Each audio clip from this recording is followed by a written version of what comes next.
Thursday, March 23rd at 6:30. And we'd like to start with the Pledge of Allegiance.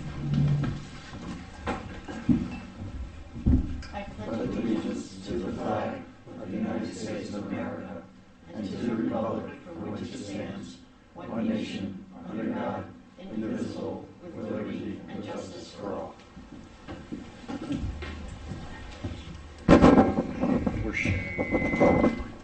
Next on the agenda, we have delegations. This is where the public has the opportunity to speak to any item that is on our agenda this evening. Is there anyone here from the public that wants to address us?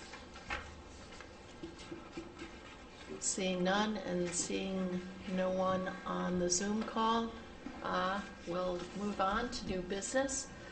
And first item is the EV charging stations. I'll turn it over to Alex really quick, our engineer town engineer who's done all the work on this too.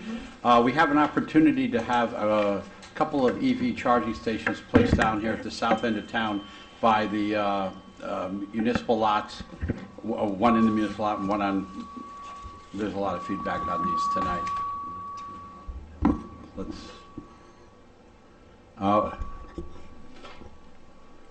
Okay. I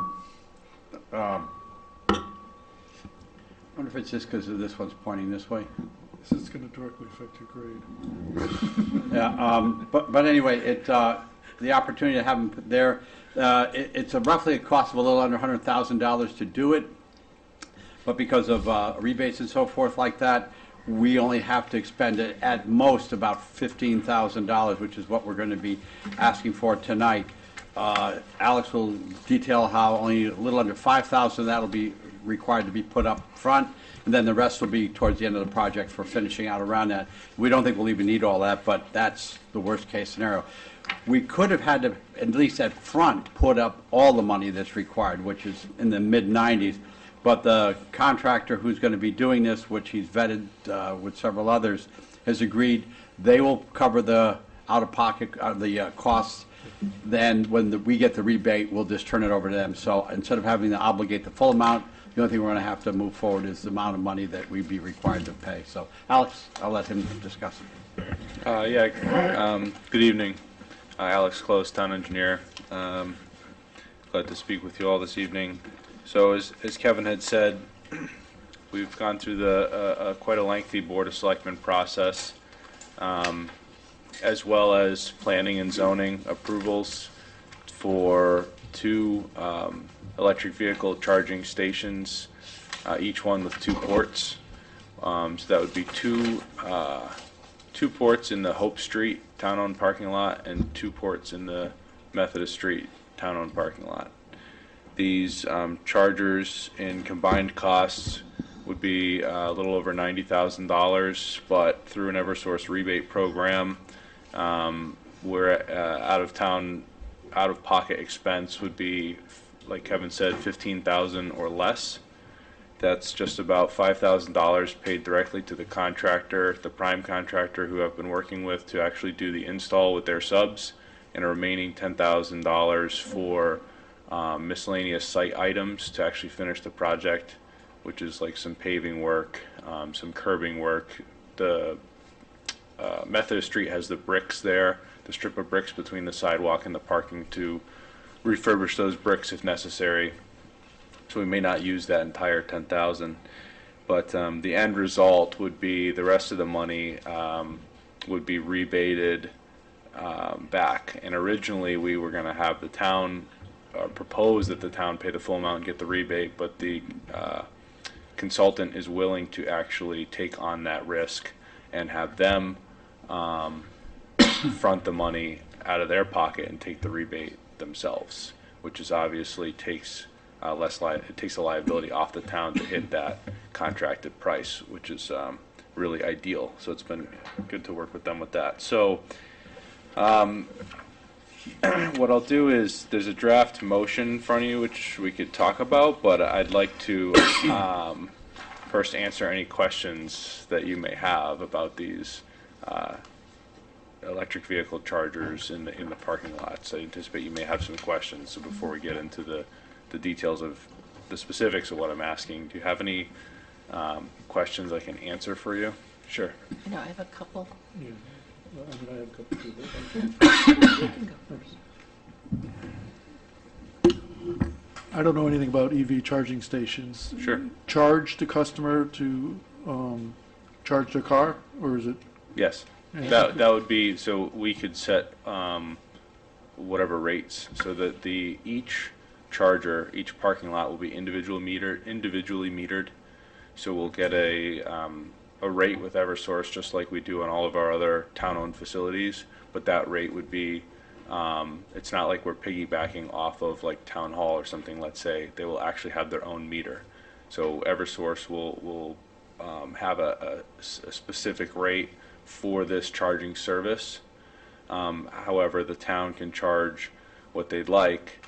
Now, you know, we're not necessarily there's not necessarily a large margin for profit or anything like that, but we should be able to charge as close to at cost as possible, with possibly an additional for operation and maintenance, basically providing the lowest possible price. At least my conversations with the Board of Selectmen were, how do we provide the lowest possible price to our residents to basically provide it at cost, and be able to So the maintain goal this is to break infrastructure. even. The goal would be to break even. I Mhm. think anything more than that is, quite frankly, there's going to be competition eventually. There are a couple of other charging destinations in town, but not that many, but this is on the horizon, certainly. So, So the ones that we see at like Route 95 rest stops, those are state, I assume, and I assume that their goal is to break even too.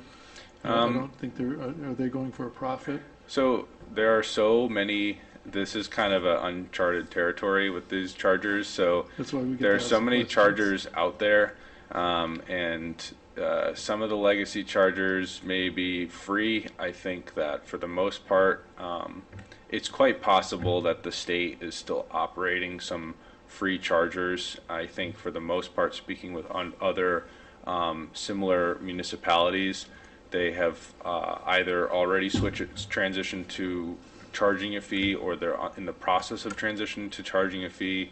I think some of these chargers you may find are as old as maybe 2008, 2011, but there weren't that many electric vehicles then. And some of the grants that were out were basically to fully install. There is an out-of-pocket expense for the town, and there's so many electric vehicles now, and the infrastructure is so much better with these newer chargers that anybody I've spoken with, other municipalities that are installing these chargers are charging their residents a fee to use them. Okay. From the municipalities I've spoken with. And the goal is to break even, not make a profit? Yes. Okay. When I spoke to them, the price was about between like 22 to 25 cents per kilowatt hour, and that seemed to be the common response across every municipality I spoke with. So that is kind of giving you that's the realm that they were all in, likely because that's what their rate is, or close to that rate that they locked in with Eversource at the time. Thank you. Mm-hmm. The consultant you mentioned, are we paying that consultant for this service, or like, can you explain that relationship? Yep. So originally we were looking at two different consultants that do this, that we felt were qualified to do this. Again, it's kind of a new thing. And ultimately, through the Board of Selectmen, we've authorized the town and authorized Kevin to sign an application to Eversource that was prepared by the consultant, Environmental Control Systems, or Environmental Systems Control, ESC. And their role in this essentially is twofold. One, they'd act as the prime contractor for construction, and they have a sub that comes in to do the electrical work as well as some of the site work in terms of actually setting the pedestal for the meter and running the conduit and so forth. The other benefit of working with them is they have a relationship with Eversource, or an approved Eversource vendor. They are on regular meetings with Eversource, and that was kind of another benefit to use them through this application process, and that's why they were selected. So out of the 15,000, $4,972.50, so just under $5,000 would be paid to that consultant for their services to administer the actual construction of the project and administer a warranty to us for the project. The remaining, just a little over 10,000, that money can be used in either to pay our on-call contractors. We have on-call contractors for site work, including paving and concrete, or if we feel that the town can handle the workload, we could use that to purchase materials and do that construction through the highway department. But we feel comfortable that that money, that 10,000, would be enough if we had to pay our own on-call contractors, which we're very happy with their performance working with them. So we feel that that would be enough to cover either scenario, depending on our workload, basically. And who will be responsible going forward for setting the rates that customers will be paying? And I assume they're paying by charge card. So is there someone here? Town will. And don't ask what it will be, because it'll have to be, Yeah. I just want to make sure it's not something that, nobody noticed and all of a sudden, the rates go way up and we're But- still charging something lower. So just No, wondering it'll who be that- tied into whatever we've locked into with Eversource. So I can tell you the way that other towns are doing it, because there's an account that actually collects the money. For the most part, it seems that other towns are running the rate setting and collection process through their Board of Finance. That doesn't necessarily mean that that's how we have to do it. I believe your Director of Finance and First Selectman are looking to exactly what would be required. Correct me if I'm wrong, Kevin, but just legally making sure we're all set and who can set those rates and how we collect that money. But I can tell you that the other towns, because you do create an account for that, and it is a revenue generating source, although it's typically revenue to replenish your expenses, that process has all been run through their Board of Finance from the Finance towns I office, spoke not with. the, we're not going to bring everything to the Board of Finance to approve. They would just go through the Finance office. Yep, that's at least how other towns are doing it. Go ahead. Yes, for the charging stations, how long would it take to get a charge? So it depends on your vehicle. Right. These are single-phase, not three-phase chargers. The three-phase are substantially more expensive, and we were actually waitlisted for that money.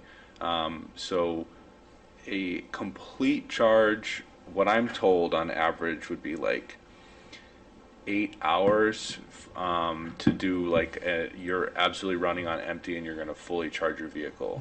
But it's my understanding that the way EVs are operating, and this may be changing in the future, it's not that you drive your vehicle to the destination, you have absolutely no charge. The whole idea of putting it in the parking lots that people are already using is that if you're driving, and the reason being because most people don't have a gas station at their house, right? So, if you're living in town and you're working in town, you're driving around and you're doing your shopping and so on and so forth, and you can get a quick rate, which that 8 hours is faster than a typical home would be. You can come in, pull in the parking lot, plug in, do your shopping or walk on the boardwalk, whatever you're going to do downtown Niantic, and take your vehicle, and you've kind of topped off, so to speak. So while a complete charge would be like 8 hours, most people, from my understanding, that are using electric vehicles are charging them overnight at their house, and they're using these chargers unless they're taking a road trip. They're using these chargers throughout the day to basically offset the amount of charging that has to come from their home, if that makes sense. So with that in mind, and the fact that there's just 2 charging stations being proposed, So it'd be four spots 4 total. spots, Mhm. would there be a time limitation for the vehicle to be there? You can set a time limitation, yes. The software allows you to do many different things. And one of those things would be to accrue a fee. You can set a certain time. You can say, okay, you can't be parked here for more than whatever it is, 3 hours. And if you are here for more than 3 hours, there's some sort of a penalty system essentially could be in place. The other thing I'd like to mention is part of this funds from Eversource, it does include future proofing. So we will be, where we propose to lay additional conduits for future charging heads.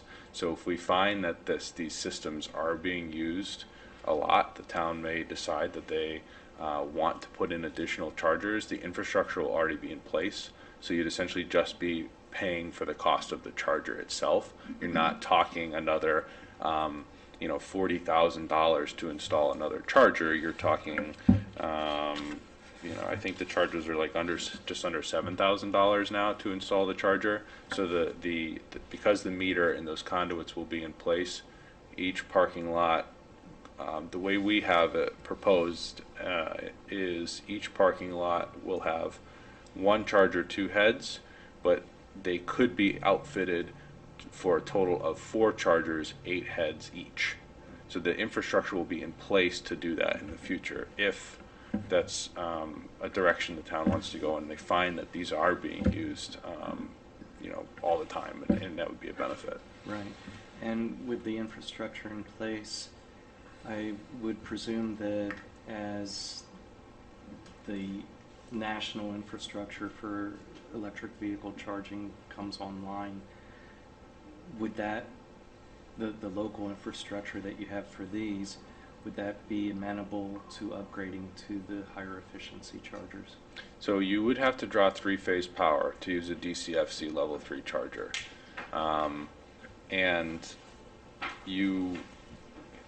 We looked at the option of actually placing a transformer on site to make that immediately accessible, but that is very costly as well. It would be well outside of the range of the rebate. We're really maximizing the money that we can get back from Eversource. So the infrastructure in place would be the ability to install additional level 2 chargers. If you wanted to install a level 3 charger, you would have to bring in the 3-phase power to the site. So there would be a site cost associated with that, Right. as well as the charger. The chargers themselves range closer to $30,000 to $50,000, not $7,000 for Right. the actual charger for those fast charging stations. Thank you. Two last questions. Mm-hmm. With the national, I think it's the Inflation Reduction Act that had incorporated some of the electrical vehicle incentives. Would there be any grant money federally to be able to have the 3-phase chargers? So there is, this is coming out now in two different categories. The state has what's the NEVI program, which is the National Electric Vehicle Infrastructure Program, but you have to be within 1 mile of an alternative fuel corridor, which 95 is. But that would rule out any of our downtown Niantic. That would really be only applicable to, we looked at the athletic fields at Flanders as a potential site for that. So we're keeping our eyes on that. We're also on the wait list for level 3 charging money with Eversource for the athletic fields at Flanders as well. When I say recently, I mean I just got an email about it like 2 days ago. There is a federal grant that's being rolled out, and there's 2 facets. There's a corridor facet, which follows the alternative fuel corridor, similar to NEVI, and you apply it directly to the federal government. They are opening an avenue for local roads and community parking lots through a competitive grant process. The federal grants are just that, they are very competitive. That's not to say that East Lyme could not secure one of these grants, but the Eversource money was competitive, but it was a bit more first come, first serve. The federal grant money for the community parking lot would be challenging to obtain, definitely. But it is there. There is level 3 money coming down the line from, I don't know how much, I don't know if it's a match. This is really, really new stuff for the level 3 charging money. And then you kind of led to where my last question was going to be. I know these stations are down in Niantic, but for the Flanders end, it would be possible in the future to have some by the athletic fields or Yes. other town-owned property. I think of the town. the goal, at least talking with the Board of Selectmen as well as talking with the schools and specifically Chris Lund, was Town Hall and the Flanders Athletic Fields would be an ideal site for dual both public use as well as potential fleet vehicles. Electric vehicles are now showing up on state bid. And down the road, there may be a situation where it's actually affordable for the town to use electric vehicles for their fleet. And so in that type of scenario, chargers at either the town hall or the Flanders athletic fields for the town fleet and the school staff respectively would be the ideal candidates for those, where the public could also use those chargers. Right. And again, the software, there's all different ways you can key it so that it knows this is an employee and the charging is free for the town vehicle. It doesn't charge the town, and there's all, setting parking times. You can do all that through the software. So those are definitely the town hall and the Flanders fields are our kind of eyes on the prize next target for the DCFC fast charging, where we felt that the level 2 at this time, just because of the amount that this rebate is offering, is kind of these two parking lots are a good testing ground for this, just to see where the appetite is in the community at what is a relatively low cost to the town. I can't promise an ROI on this. It may just end up being more of a commodity, but this is such uncharted territory. There's really no way to tell until we try it out. Right. Well, really appreciate your patience with me, and thank you for the initiatives. Absolutely. Anyone else have any other questions for Alex? Okay. I make a motion to move to approve the special appropriation in the amount of $15,000 to account 32-300-400-700-719, transferred from account 01-50-622-620-600. Of this $15,000, $4,972.50 will be paid to Environmental Systems Corporation, or ESC, upon acceptance of a contract between the town of East Lyme, executed by the first selectman, Kevin Siri, and ESC. The remainder of the funds, $10,027.50, will be used for site construction items not covered in ESC's proposal, mostly concrete and paving work for the parking areas. Note this requires a town meeting. Do I have a second? Second. Okay. Any discussion? I would just say thank you very much for your work on this. It'll be interesting to see where it goes and how much demand there is for it. So thank you. Absolutely. Thank you for your time. All those in favor of the motion as stated, signify by saying aye. Aye. Any opposed? Any abstentions? Motion carries 6-0-0. Also, this is Alex. Tomorrow will be Alex's last day for several months. He's been activated with the National Guard, so he is going to be serving our country abroad for several months coming up. So we wish him the best. Yep. And thank you very much for your service, Alex. Best of luck. Next, we have budget reviews. So first we have the building department, 104, and we have Dave, if you want to come up and walk us through. Good evening, everybody.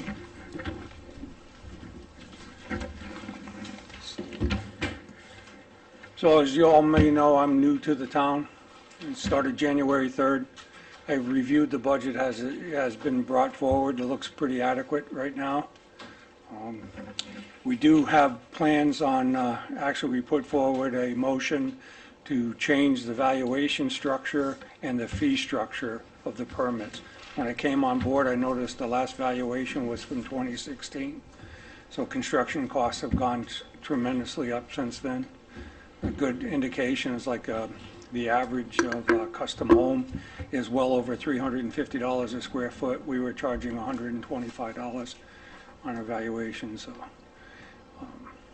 And then the fee structure, we were probably the last in the region, so we're looking to be somewhere in the middle now. If we did a $10,000 permit, we were on the bottom. New London would have been on the top. Groton was next, and so we're trying to generate some more revenue based on those new valuation and fees.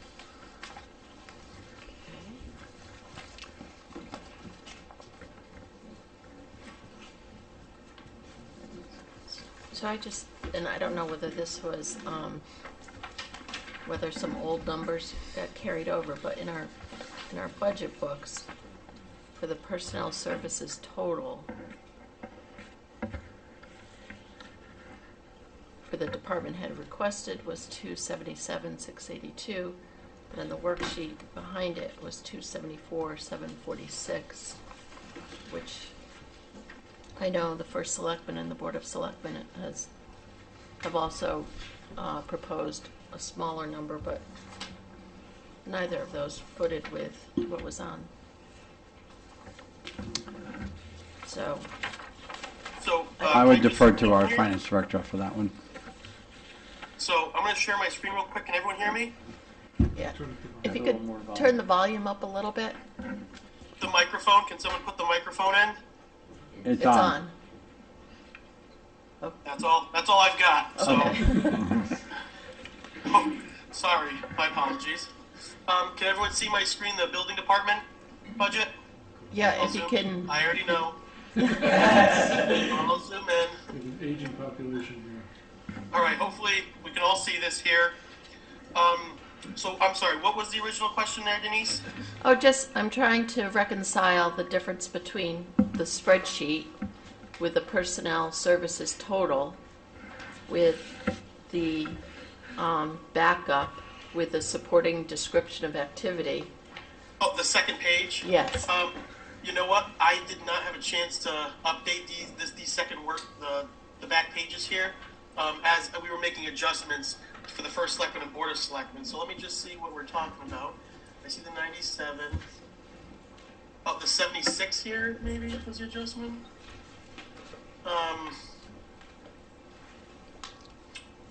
Well, maybe if we know exactly which Oh. page is correct. It's the 311 account. Admin. So clerical 97. Okay, I see that here. Hold on a second. Yeah, that's it. It's the admin So clerical. 93,301. 93,301. So this was the proposed budget. It was based on hours. So the 93,301 is correct. The front sheet is correct. I always verify the front sheet. So these numbers are, the 93,301 is the accurate number. Is the correct one, okay. Correct. And that is what is reflected in that giant work summary. Mm-hmm. So, Okay. That was my only question on this.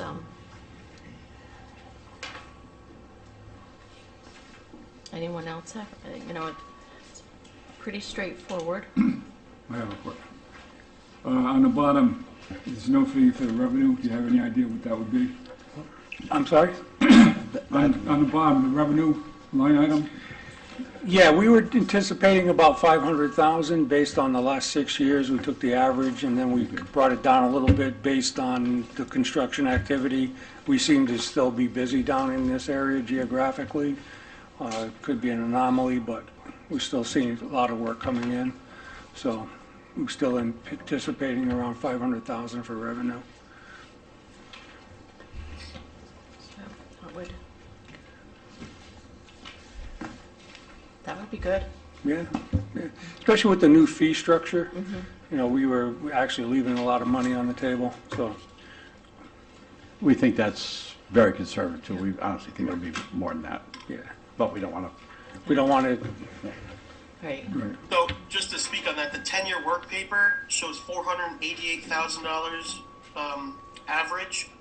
So with the increase, proposed fee increase, that kind of gives us a few dollars of flexibility. God forbid something happens to the economy. So, Dave and I felt comfortable 500 was a good number. It's unfortunate we missed the last few years of all the building that went on, but we'll get there. Yeah, and I'm talking with Kevin, we're proposing maybe to look at it a little bit closely on an annual or semi-annual basis, just to see what the construction activity costs are doing, so. And after post-COVID, it's still up pretty high, so. Anyone have any other questions for Dave? That's pretty straightforward. Yeah. Great. Well, thank you. And It was a pleasure meeting all of you, and look forward to working with you. Thank you so much. okay. So, next on the agenda is building maintenance, and that would be Mr. Pagod. How are you?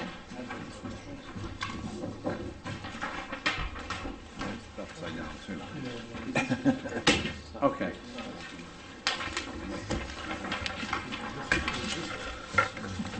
Thank you for having me. What I was just handing them is just notes for the minutes. They didn't have to dribble everything out. I've been talking notes. So, building maintenance, Department 113. So I'll be here for 3 Yep. for the public works.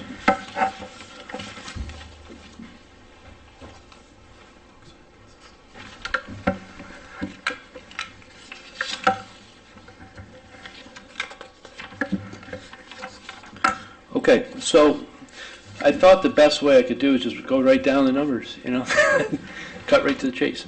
So, getting right into the sheet, I have the sheet that I think he might have up there. On the first one, personnel, services, custodians. It's always helpful when you look at these things to know, because the numbers change a little bit. I'm not asking for any additional employees.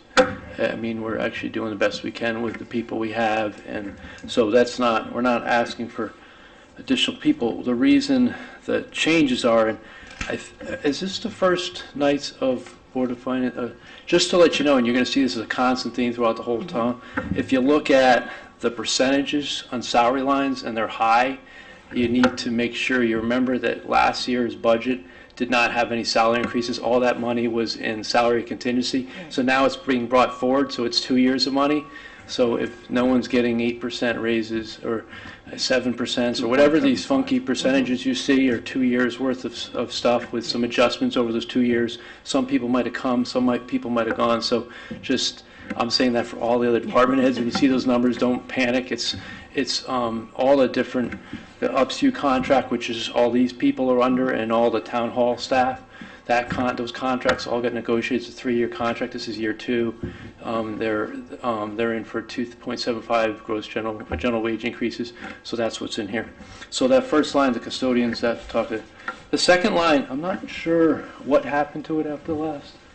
But I know the last one is a big jump, and I appreciate the library, Lisa here, and Kathy. There was a big jump in this line that we're proposing, because what was happening over this is all people love to use the community center, and they like to go there on Saturdays and Sundays.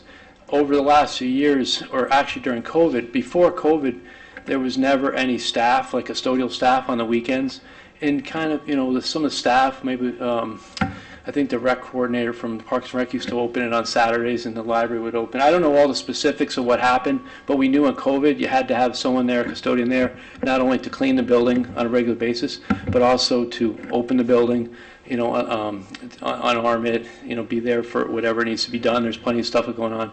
So over the last few years, on Saturdays, as the building's open 8 hours, we've had a custodian there for 8 hours, and on Sunday the library was open, so it was open for 4 hours. That's been funded for the last few years by Saturdays have been being paid for out of the Parks and Rec activity account, I believe it is. It wasn't out of my budget. It was out of and then Sunday was being paid out of the library.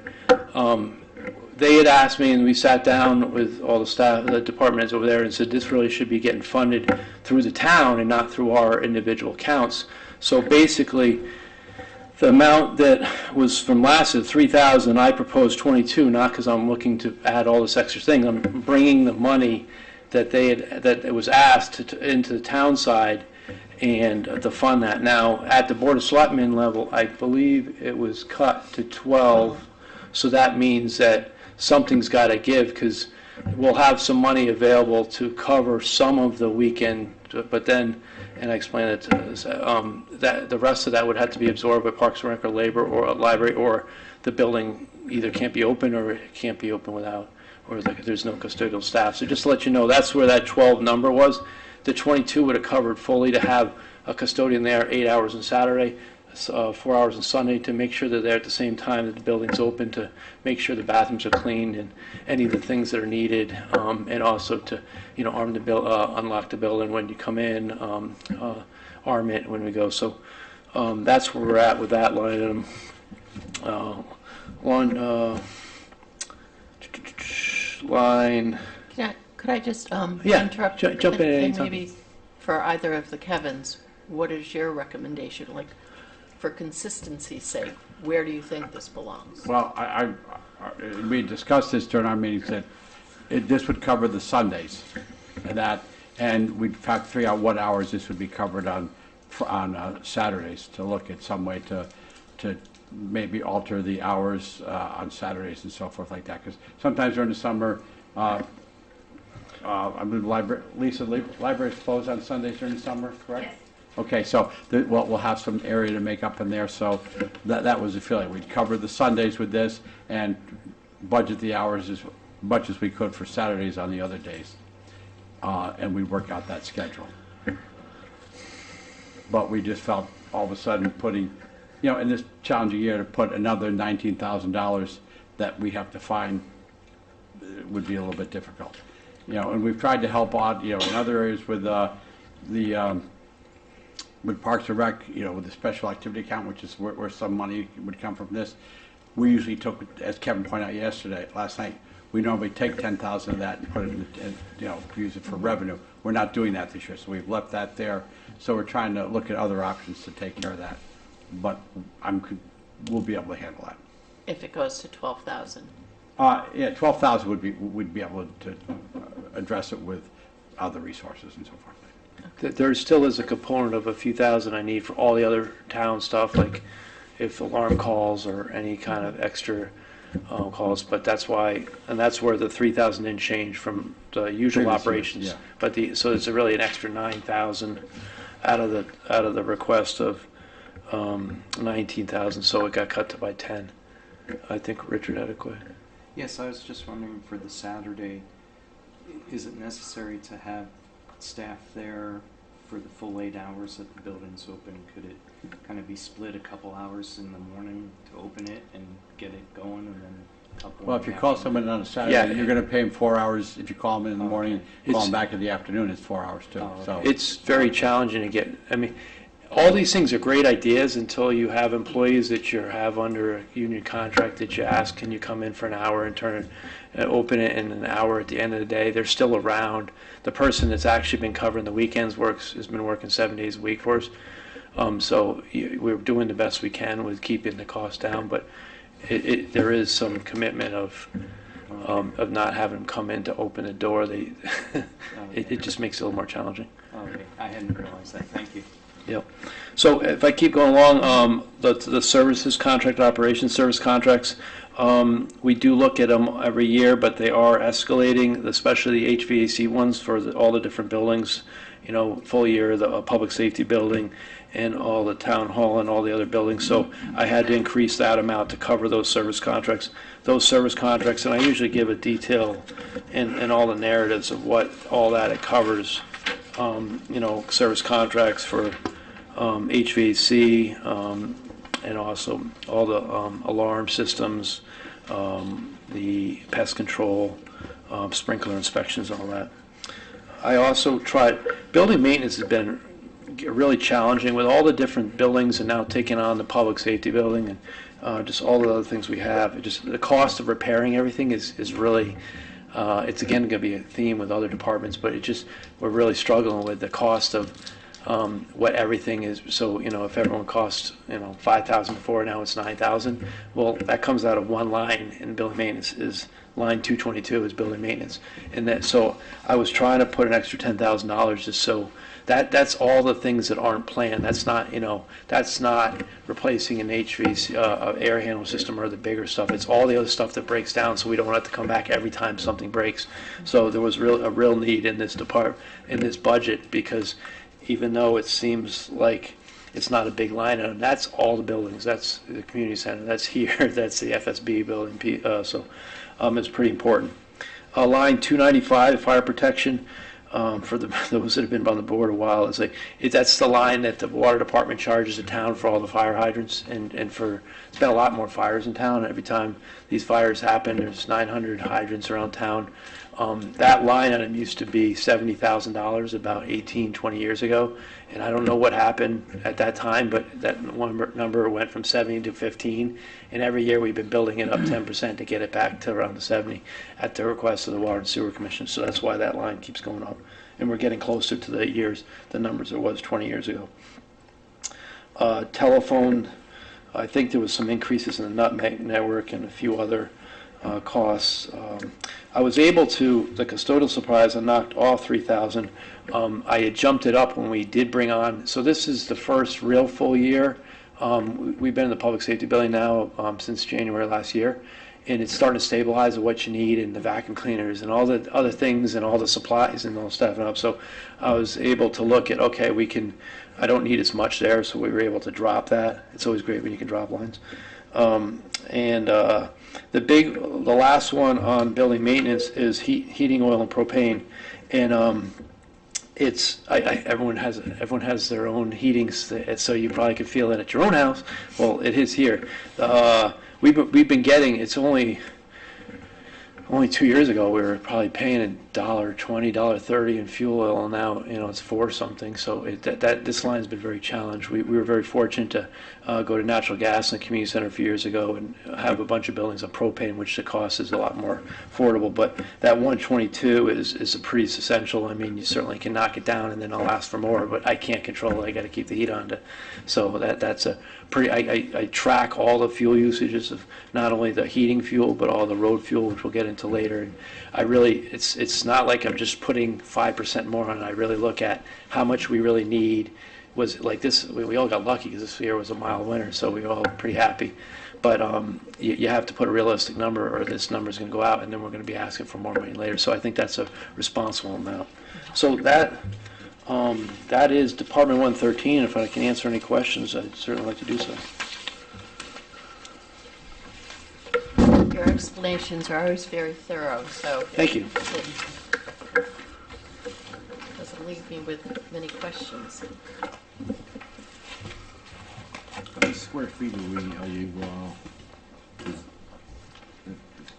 Total? yeah, it's if you know offhand. Oh, you got me. You got me. Yeah. This building is 18. The public safety is 30, but we're using 18.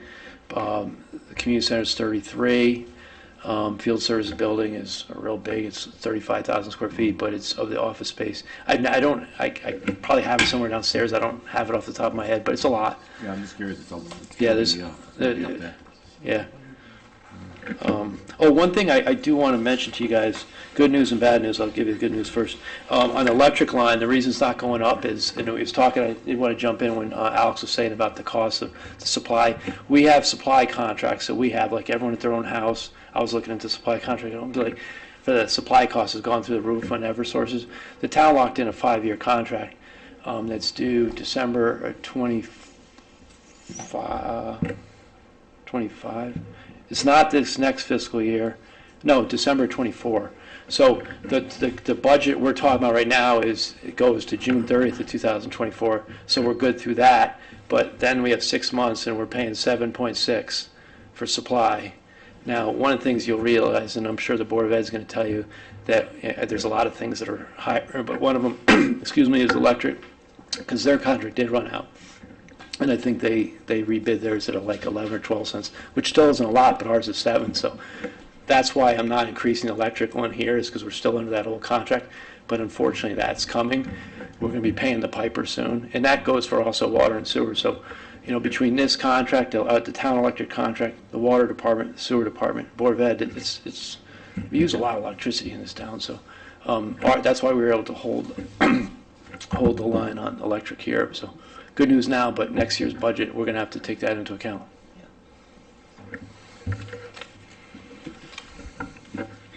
Sure. I have a question. Going back a year and a half or two, when they were deciding on whether to build the public safety building or remodel it, one of the arguments for it was that by consolidating all the other buildings, it was going to save money. Is that the case now, or do you foresee out in the future it will?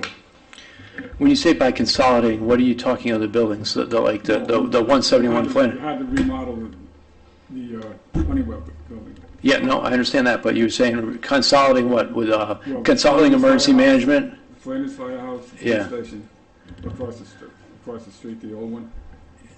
Yeah. The argument was when you brought all those people into one building, some of the utilities, the heat and everything would decrease because you're all in one building now. You're not funding two different buildings.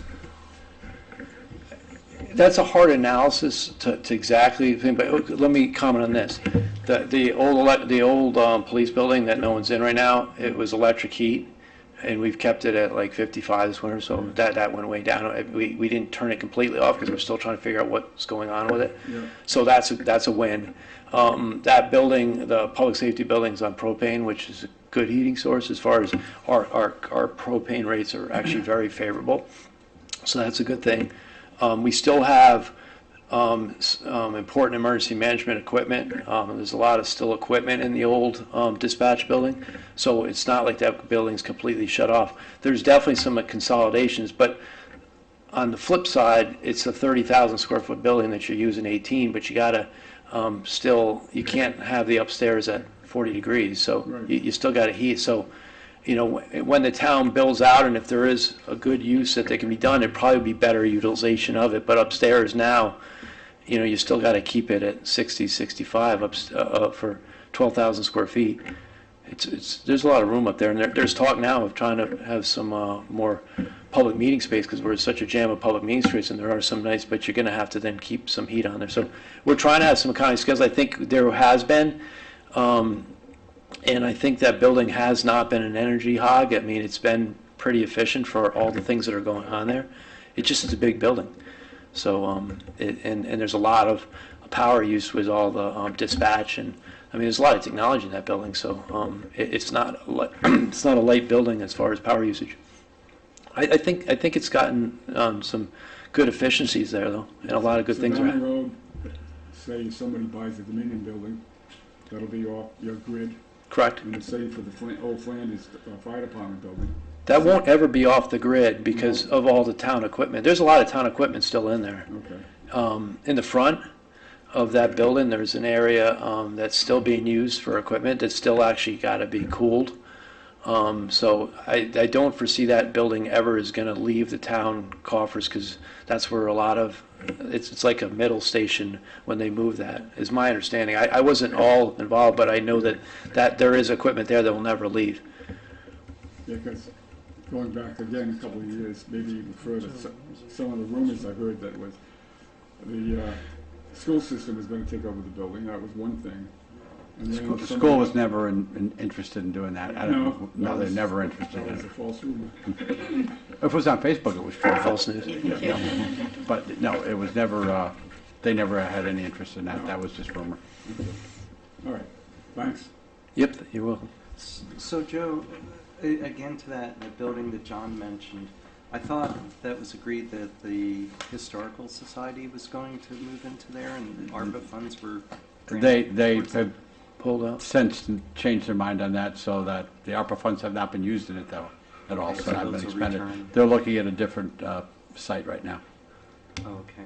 But I hadn't realized that we still had a lot of the emergency management equipment. Well, Is there's there equipment in the plans front of at that some point? building. Basically, if there's a catastrophic failure at the PD, that's where our communication backup comes from and so forth like that. So it's what you have to have. and which means we have to maintain the dispatcher, we have to have the tower there, so forth like that. And that's just with any emergency services, you have to have that type Okay, of so no system. matter who or what organization eventually uses that building, those, the equipment and the facilities. That was part of the consideration. There had to be a room that was secured in that facility, which only, be, Bless you. only, those with the need to get in there and the clearance could get in there to operate it. Oh, okay. I mean, it's set up now as a secured area. I mean, if someone were to walk in and take a look at it, that the area that communication equipment is secured off. Oh, But it's always been there, that equipment is my understanding. okay. Thank you. Anyone else have a question there? Okay. Good, I think we can now move on to Public Works, 317.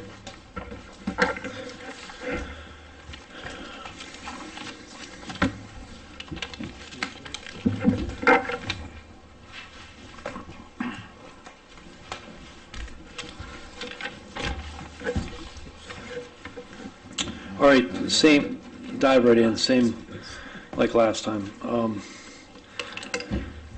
On lines 211, so the personnel services, lines 211 and 311, same concept. Seems like the percentages are higher, but that's 2 years of things with some adjustments going on from the adopted to the amended budgets. On line 314, if you notice on the actual expense from fiscal year 21-22 was 30,000 for overtime, but it was only budgeted this year for 21,000. So I put in for 25. We're just getting more requests for things, and things pop up. There's so the way the two lines break down is overtime. Storm overtime is tropical storms, snowstorms, things like that, just storms, and there's been a lot of them. But everything else, celebrity slime, light parade, all those double collections and garbage, like day after Thanksgiving. We can't have, we have double collection. You can't have triple collection. That would be chaos. So like any times when there's that holiday or extra days that we send garbage trucks up. Transfer stations, sometimes we have to stay a little later. There's just things that come up in our road jobs. So we did put in for 5,000 more there.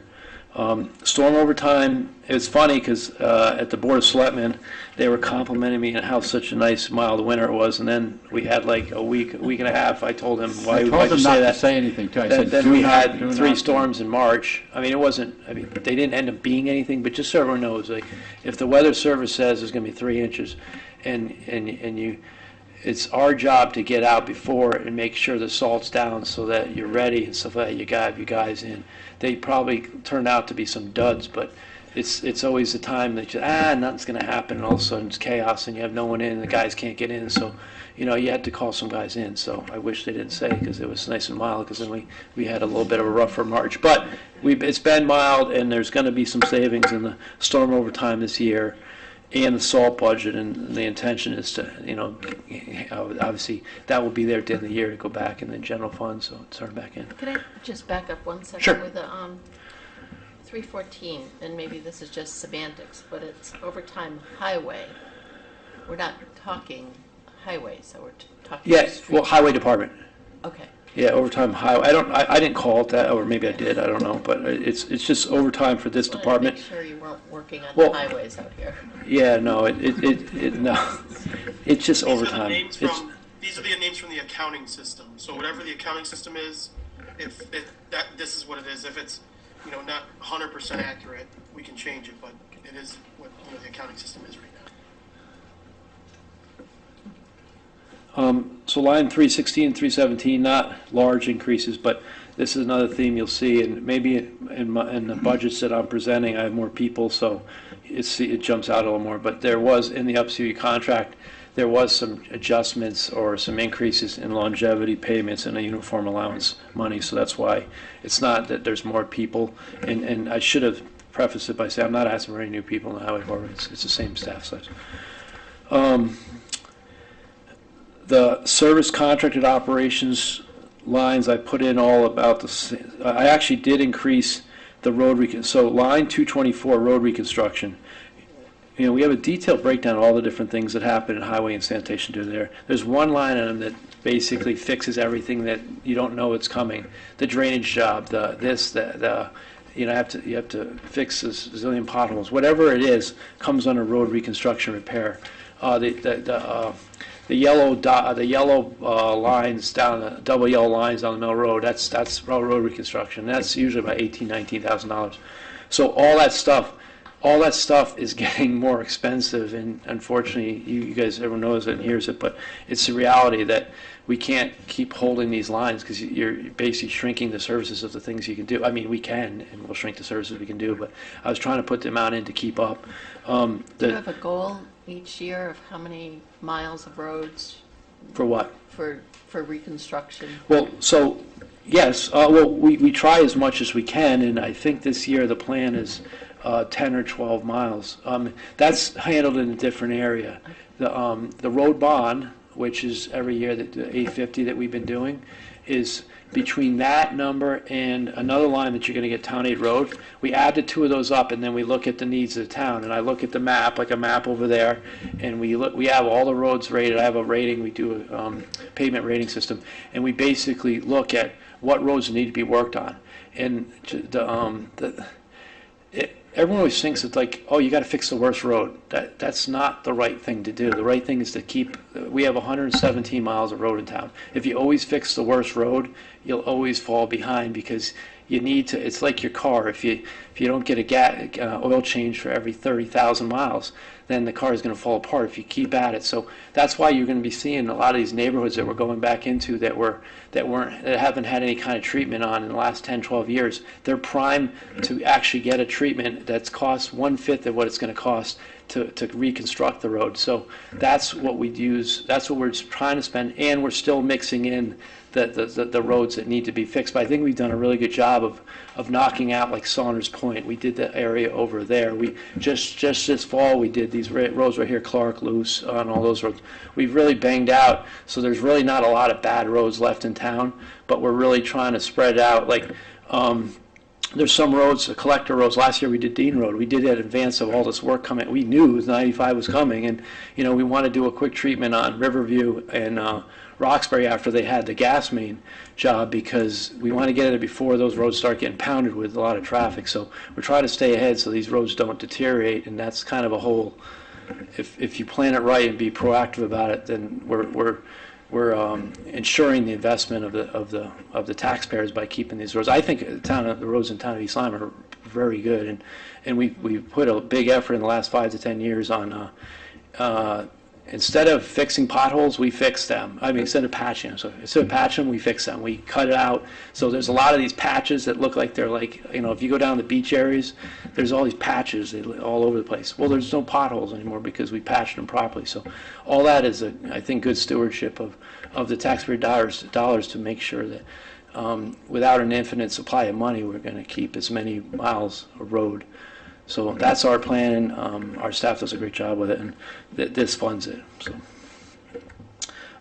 moving along in the contracted operations, SCARA tip fee went up a pretty good amount. So as quick as I can say, SCARA is a phenomenal organization, just so everyone knows, for all the towns, the 12-member towns. I'm the president of SCARA.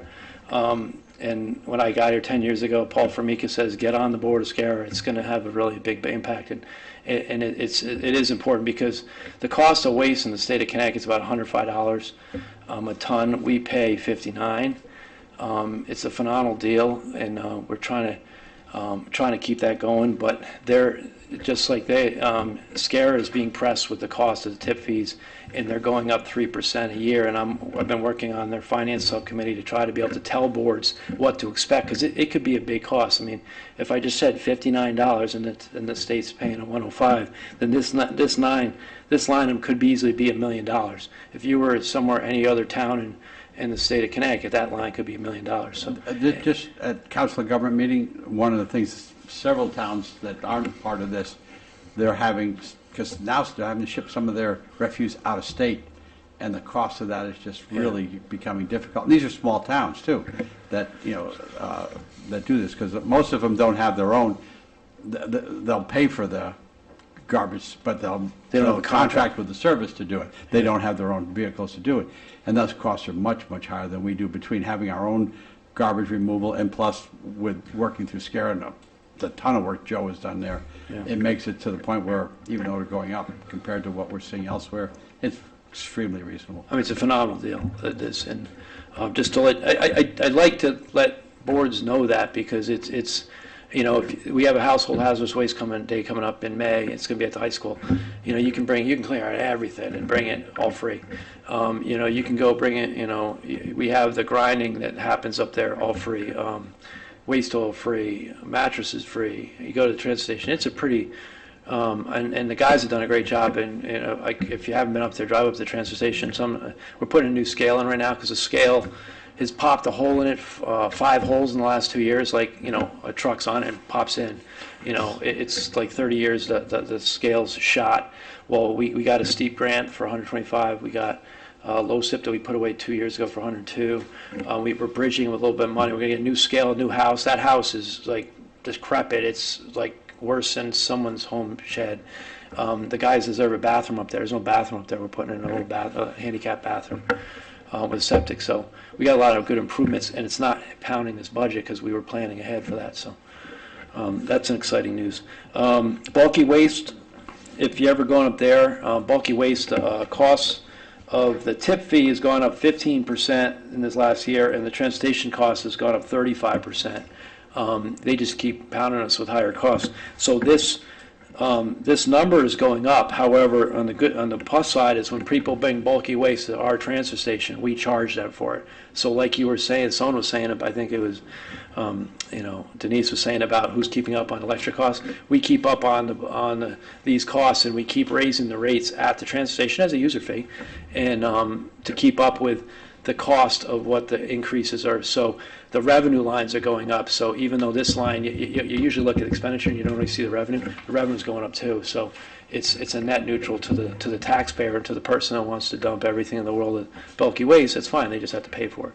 So that's a good thing. Fleet maintenance. Sometimes you see the budget lines, but the line that tells us the actual expense from the last year, and we spent $278 last year, and this budget was $231, and this year we're proposing $267.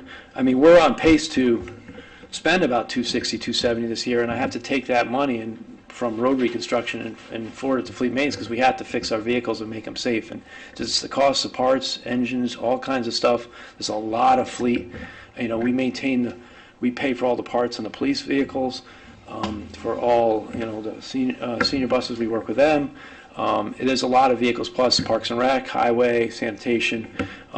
There's just a lot, and our mechanics do a great job on those things. But the costs of parts, that's just parts. That's parts and supplies. That's not labor.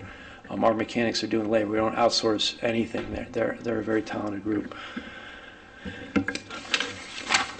Roll on. Store materials, line 440 is one. Is that still intact? No, that's the one you offered up the. I know, but it's not. Did he show That's the? my big question mark. Oh, did Yeah, he that make the the 20. oh, Yeah, that shouldn't. It shouldn't be 20.33. It should be. Is that number down now? Yeah, as to what.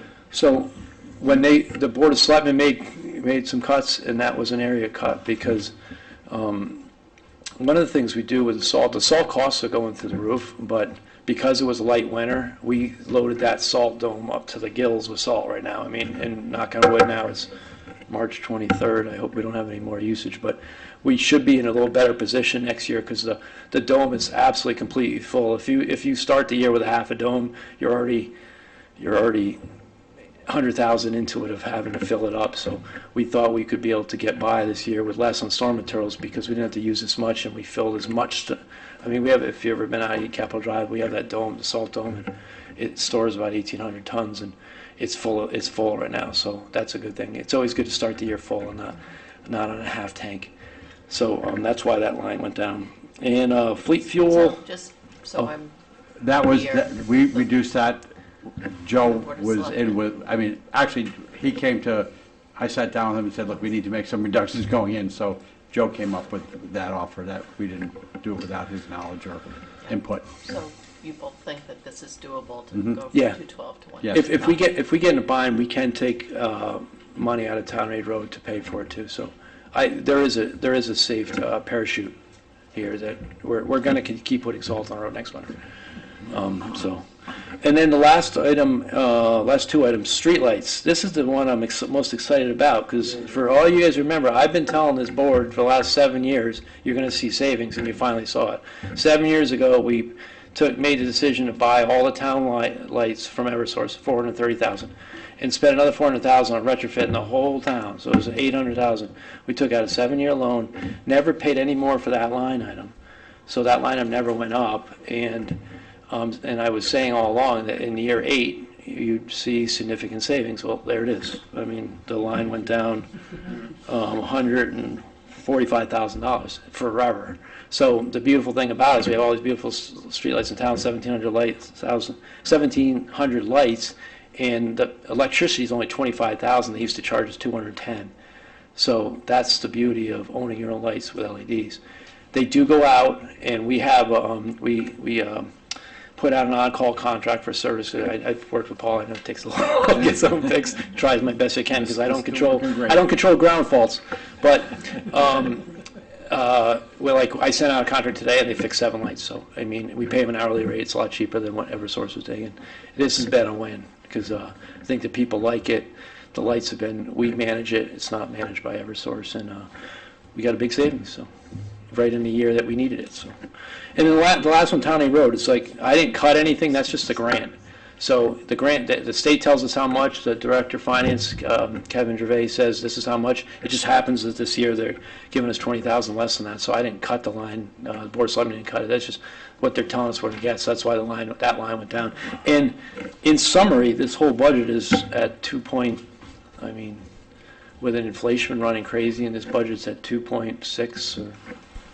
No, actually, I thought, Oh, it's at negative 0.9. Yeah. So yeah, pretty proud that we're bringing in a zero budget. So do you have any questions? when it's a negative, it's hard Yeah. to. I could add more.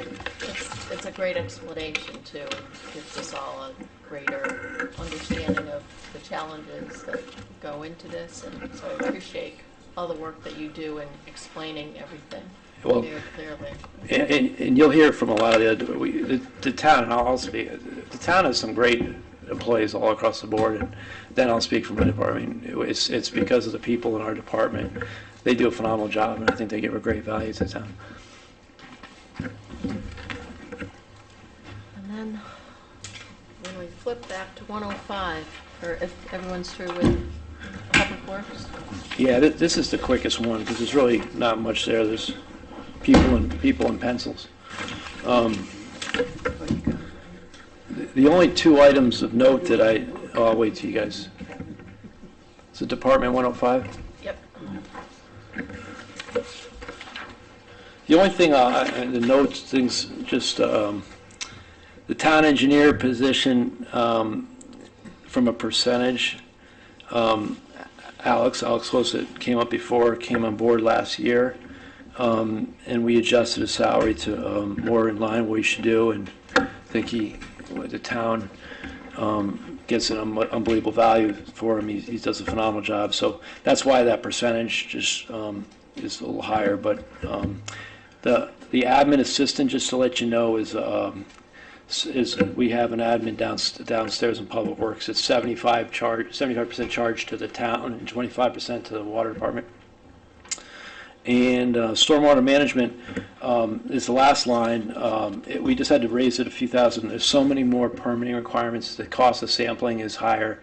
Alex has done a great job of all permitting and actually kept me in line to, hey, Joe, you need this and you need this and you need to do it right. So what it resulted is we need more money for the required permitting from the DEP. So that's all I have here as far as comments, if you have any questions. Just from a practical, with Alex being called up, Yeah. how are we managing? Well, Well, Alex emailed us about, what, 30 emails today of all the things we had to do? So, We're not, and I say that we're not kiddingly, backfill you at all. we're just going to cover it between the deputy director, the highway superintendent, and myself, and all the other staff. I'm doing a little restructuring in the highway department to spread a little more responsibility so that the highway superintendent can be freed up to do some of the things. But I will struggle, but we're excited when Alex gets back, and we're happy he's serving the country, and we're just going to figure it out. We'll be good. We'll have an inbox on his emails. Yeah, well, he told us he's going to be checking his emails from Kuwait, so I'm going to test that and send him a few emails and see if he's really paying attention. I can't come back to 9 months worth of emails. So I already worked it out by team. Yeah. I can still check my emails. But it's going to be a struggle. We actually, like, I plan the year as far as what we're doing, and we backed off some of the very labor-intensive things this year and stayed away from some of the heavily road reconstruction jobs that Alex would normally get in and do more of the pavement treatments. That it's a lot of catch basins and things like that that the highway staff can handle. So we kind of readjust our schedule to make sure that we can get through the year. Anyone have any?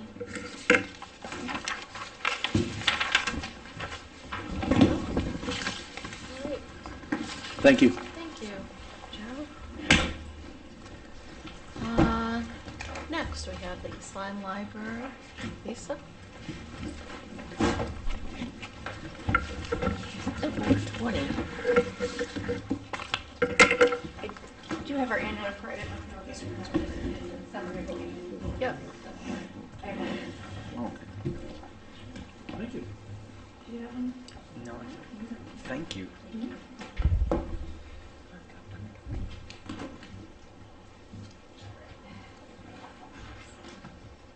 I do have one. Yep.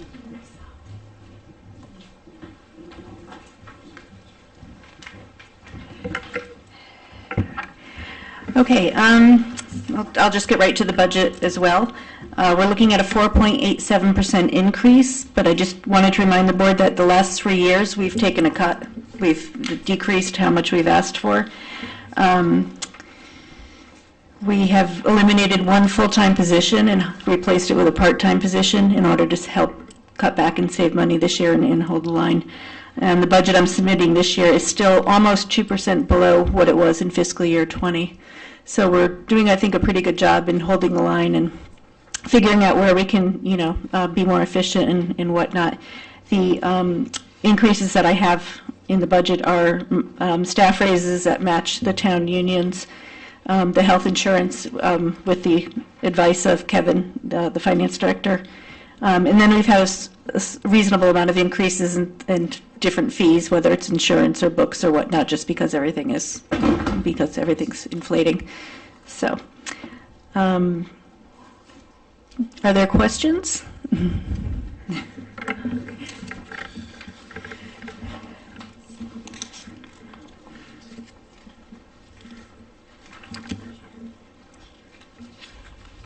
Or do you feel like it's back to pre-COVID, the amount of visitations and, Yeah, we're seeing a funny thing with our numbers where the numbers are still slightly low, and most of the public libraries are seeing that, but the amount of circulation is the same, and the electronic circulation has increased. So it's starting to feel very much like pre-COVID. The tables are full again, the computers are full. We've had to put more of them back out, so we're rebounding on the door counts and whatnot. So we have in-person programs. We still have an occasional Zoom program because we'll get a speaker from somewhere outside the area. So, So towards that subject, the Zoom, the ARPA money that was directed towards the modifications in Yep. the library, has that project been initiated? Or? It has. We installed the glass door off the over the alcove across from the reference desk to make a small conference room, and we've had furniture and a large device on order for 2 months now. It was supposed to come in this week, and I haven't heard yet. I've been emailing them. Supply chain problems, I'm sure. But that is ready to go as soon as they drop the furniture off and whatnot. We'll have a new conference room, high-tech conference room we call it. It'll have a screen, sort of like a Microsoft Hub, but a little less expensive, and a video editing station and a small conference table. And that'll be able to be used in a variety of different ways. And that was done entirely with private money that we raised, our annual fund drive, and ARPA money. So, yep, Fantastic. it's on its way. We're just waiting patiently for the furniture to show up. Thank you. Mhm.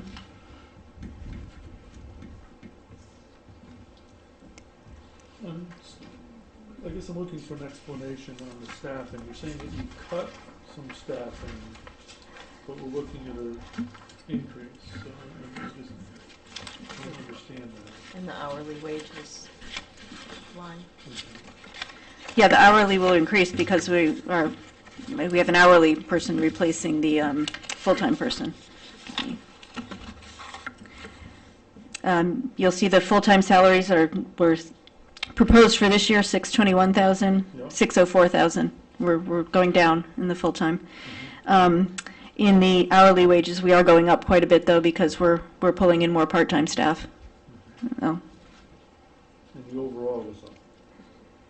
Yes, there's a raise that matches what the town union, most of the unions in town get. There's a staff raise. So,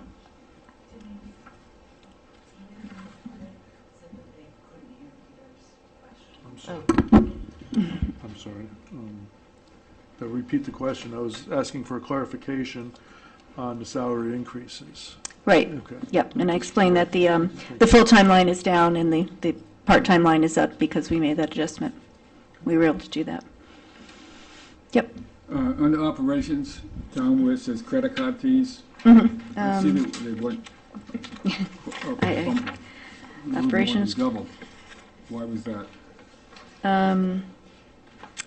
You're talking about 48,202 credit card fees? Correct. Yes, actually, that should be closer to 1,300. The reason for that is some of the fees are quarterly or annual, and when I put this together, I have to put my budget together in October because the Board of Libraries meets, the trustees meet in November, and I have to have a budget to them by then. So in October, the annual quarterly fees, and some of the fees hadn't been charged, and they've since been charged, so that we will make that adjustment back up. It hasn't dropped like that. That was just an artificial. Okay, and right below it, 49,001 miscellaneous, what is that? That's things like the filing fee with the state consumer agency, Consumer Protection Agency. I have to register both the library and the foundation. We pay the fees with that. I could get you I don't have a full itemization of that now, but it's fees like that come up during the year. Okay, thanks. Okay. Just along thanks. Along the topic of collaboration between town departments, I know you guys do an incredible job with licensing of various things from publishers. And I know the schools need to license a lot from publishers, and they got hit with the reading literacy mandates from the state. Does the library ever work with the schools to try to help negotiations with publishers? We haven't in the past. We're often getting different products, but I'd be open to looking into that if that was the case. We do license one database called Miss Hucklebee's from Gale, and it's a preschool curriculum. We did that during COVID because a lot of the daycares closed, and so we picked that up and we've kept that. That's the preschool one. But anything, the school-age ones, we defer to the school on that. I don't know how much we overlap, but if we did overlap, that would be worth looking into. Okay, yeah, I was just thinking volume might be able to drive a better bargain Yeah. with publishers, but publishers are just nasty. I'm not going to comment on that. They are what they are. I just from being a parent, I don't recognize any of the programs that my kids are using at the middle school as something that the library would ever subscribe to. But again, that being said, I don't know. If there were, I'd be open to doing that, certainly.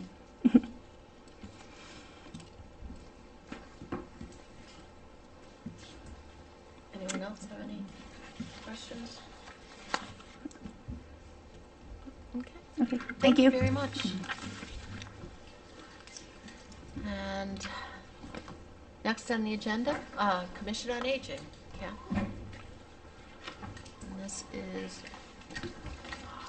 418. And this is Kathy's last Oh, that's right. presentation to us. So as fun as these meetings have been, I'm so sorry that it's my last one, but it is my last one.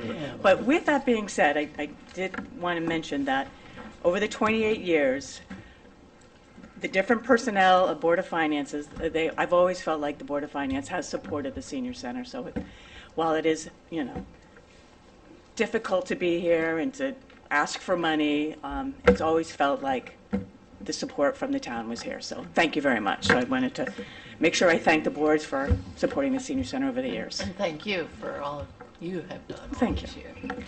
So with me today, I have John Rittner, who's our chair for the Commission on Aging, and Mike Beckich, who's our vice chair. So I'm thanking them for coming out tonight at my last Board of Finance meeting. So let me just give you a little status of what's going on. I'm retiring. My last day is March 31st. And Kristen Karamanica is going to be the new director of the Senior Center. She was somebody that worked at the Senior Center. She was our first designated program coordinator, and that was back in 2015. And she worked for 4 years and then went on to another opportunity in East Hartford. And then when the position came up, she applied for it. And it's going to make a nice, easy turnover for us because she knows the players, knows the staff, knows the volunteers. So she will be coming on in April, so there will be a little bit of a gap. But in fact, I was texting Kristen while we were sitting here, like, this is going to be your job next time. But also, just sort of make, like we'll meet up and do a turnover. But because she has familiarity with the department, it's going to make it much easier. Okay, so the status of the Senior Center. I told you, new director. One of the things that we are struggling with right now is transportation services. And this year, which is I think our 13th year of applying for our Dial-A-Ride grant, we had to go from allowing people to have 18 round trips or 36 one-way trips for medical appointments only in southern New London County. This is a grant that we write with about 13 other towns. We pool all our money together, and then we are able to provide transportation for medical appointments in a much larger radius than East Lyme Senior Center vehicles can do. But we had to reduce those rides from 18 to 12 because the money is the same amount of money 13 years ago or however many years ago it was, that we got. So the money isn't going up, but the needs of medical rides are increasing. And the other piece that is making it difficult is with Hartford Healthcare coming in, Yale New Haven coming in, all of these medical offices are all over the county. They're not all around L&M Hospital anymore. That's where, used to be you had to get to the L&M, and that's where all the doctors were.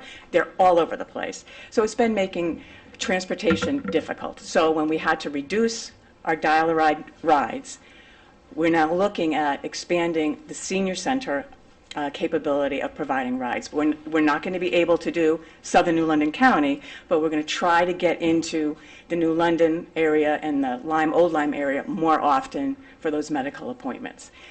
So that brings up a couple of challenges. Challenge number one, vehicles.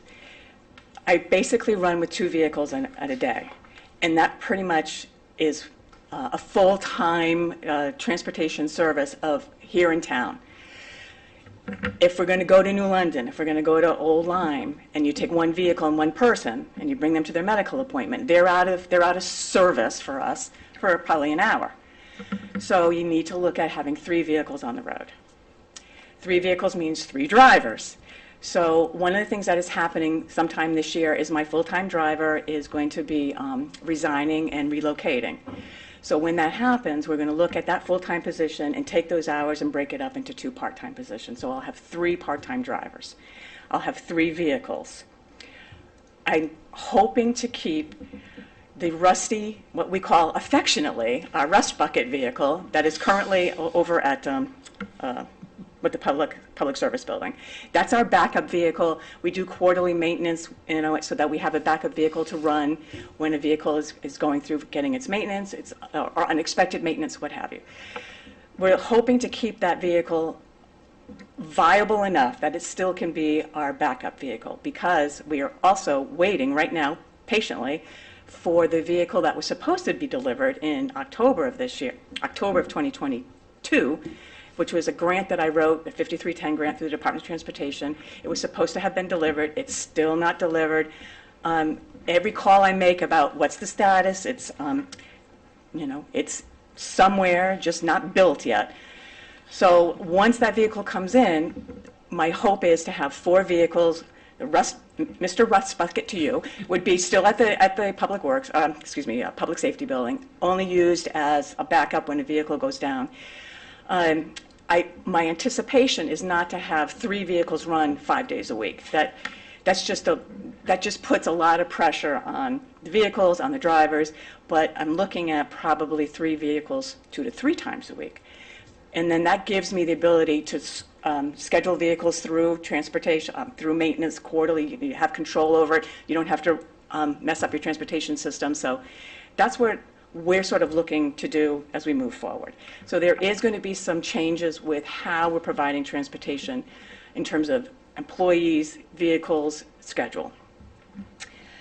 I heard you mention to Lisa about pre-COVID and COVID attendance. So the senior center, pre-COVID, we have not reached those attendance figures post-COVID. And we're likely not going to, because once we emerged from the pandemic, how we run programs and where we run programs, we're more mindful now of the size of the class and the number of participants in the class. And we repurpose some rooms. So we're just not going to be able to shove as many people into a room as we did pre-COVID. And we just have to be smarter about it.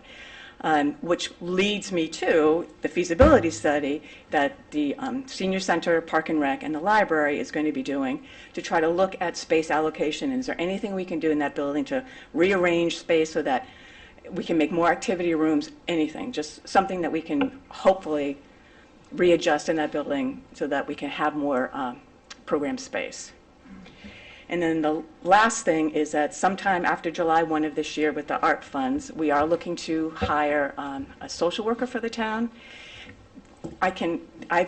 This week I did 2 home visits.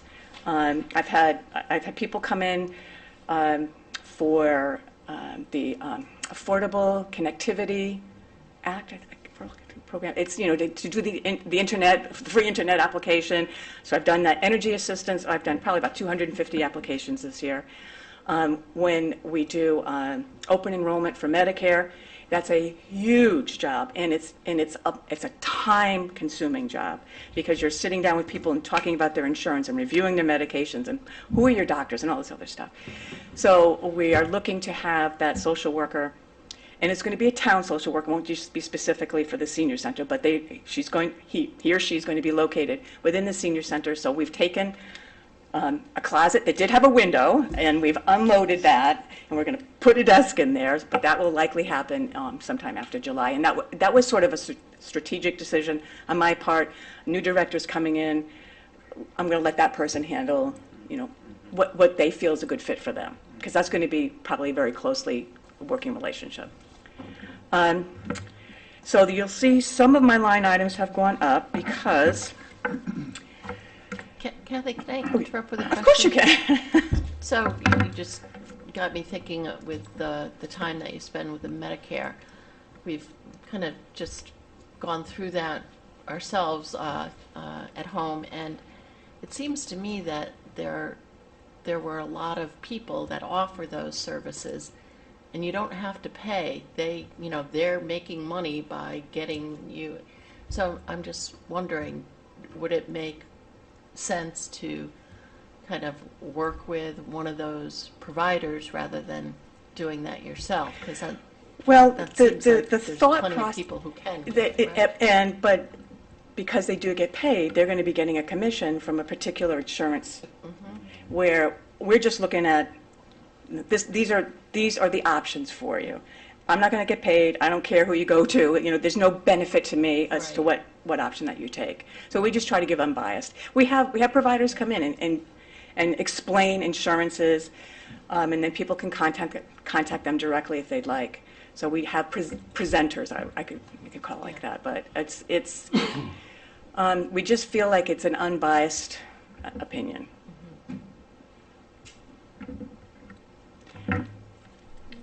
You said the social worker was going to be paid for by ARPA? Yes. What happens when that runs out? Well, it's going to be. I should probably take that one. Okay. The feeling is, here again, we've talked about all the needs of school children and everything else, right, too. Seniors have developed a lot of needs over post-COVID. They all knew how to Zoom, everything like that, but there was like that isolation. So we're looking at how we can best work to not only have the social worker there, but also work with the social services on the youth services side to combine to see how to address the needs of the seniors. If it's an area where we feel that there's an absolute need, we'll have to come back and look at making that an option to add that there. We want to have resources there because it's the largest growing population in town. Their needs are only going to increase. And like Kathy talked about how she has to get to HEPA, all these other places that job is expanded to. We need to have resources there for these people that need it. And what Denise just said about, the fact, with the Medicare, they want to come in with someone they feel that they have a relationship with. I think they feel that comfort level because, and here again, then from that they can move on to, the different providers and stuff like that. But that's what I think we need to do. Have programs for our seniors, but the needs, especially, you talk to Ann Daigle, Andrew Daigle, the biggest groups they have now are people who have lost spouses. And that's obviously something that's going to be affecting a lot of our seniors. So we want to have resources that are available to them. Maybe, and it maybe not be just, then you can have maybe some consultants come in to where you're not paying as much money, but someone that would be a focal point. So it's something we want to look at possibly expanding. And yes, it would be a budgetary impact if it works well. Okay. Yeah, so it's sort of a trial balloon that we're going to be doing. But I can tell you this, because I've been around for a long time, I have a comfort level of going into people's home or people coming to see me because I've just been around forever. So it's going to be, it will be an adjustment, and it's a trial balloon. How is this going to work? What are there benefits? So benefits to the town. Are there benefits to the residents of the town? So. Thank you. So with my budget, you'll see a couple of things. Let's see, what was this? So professional conferences and memberships, because I'm going to have a new director and potentially a new social worker. Mileage, I'm going to have a director and a social worker. My vision of the social worker is that they're not sitting behind a desk 8 hours a day. They're out on the road. I get contacted by the ambulance fund. I get contacted by the fire department, the ambulance department. I get contacted by the fire department, the police department, neighbors, people that are just seeing things, and sitting behind a desk, you don't get the full picture. You have to sort of go out there and see what's going on. So that brings me to mileage. People will have to get mileage reimbursement. The one thing that's going to go down, and which will likely go away very, very soon, is the line 506, a program subsidy. And this brings me back to probably, this was during Paul Formica's reign, so that's 10 years ago. So Park and Rec developed their special revenue fund. That started to work well for them. So we were approached about doing that as well.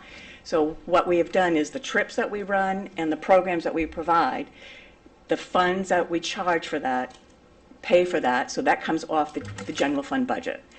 But while we were doing that, we wanted this program subsidy just to give us a little bit of a cushion that as we were converting over, we weren't going to end up being in the hole with something. And then when COVID hit, we really needed the money just because we were trying to do anything that we could think of, but we weren't really collecting money because at that point it was mental health survival for people. But that program subsidy, I expect that in probably the next budget to be gone, so. But right now, particularly with a new director coming in, just it's a cushion until we get it rolling, so. So how may I help you? Rich? Well, I'll go right down the line. Go ahead, Rich.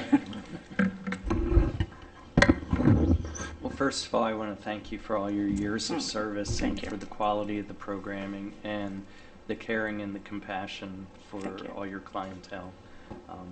It's truly wonderful. And the point that I want to try to bring up is the program subsidy and having the fees kind of go into this fund that pays for things. I'm almost wondering if at some point, some folks, those fees may be prohibitive, and I don't know if we have some kind of sliding scale for folks that may want to participate or thoughts about going in that direction. I know it would probably require more funding from the town side to the Commission on Aging, but as Kevin mentioned, it's a growing population, and if you looked at the article, it was a nice article about you in the paper, and again, congratulations on that. Currently, 65 and above is 24% of the population. 55 and above is somewhere About almost 40. Yeah. So that's a hefty amount of people that are making availability of the services and programs at the senior center, and some of them may be on very, very fixed incomes, and with inflationary pressures on top of everything else. I'm just looking towards the future. Maybe we could help people out a little bit more. We could certainly convert that program subsidy to, I guess, keep it as a program subsidy. And that I've hesitated to put in a sliding scale, mostly because I'm already in people's business enough when I do energy assistance applications, when I do Medicaid applications, when I do all that stuff. I'm already in there getting all of this documentation, and I feel like to add it to enrolling into a program just feels intrusive. We could maybe come up with some sort of, I don't even know, just maybe ask, or somebody would say, I can't afford it, can we negotiate on this?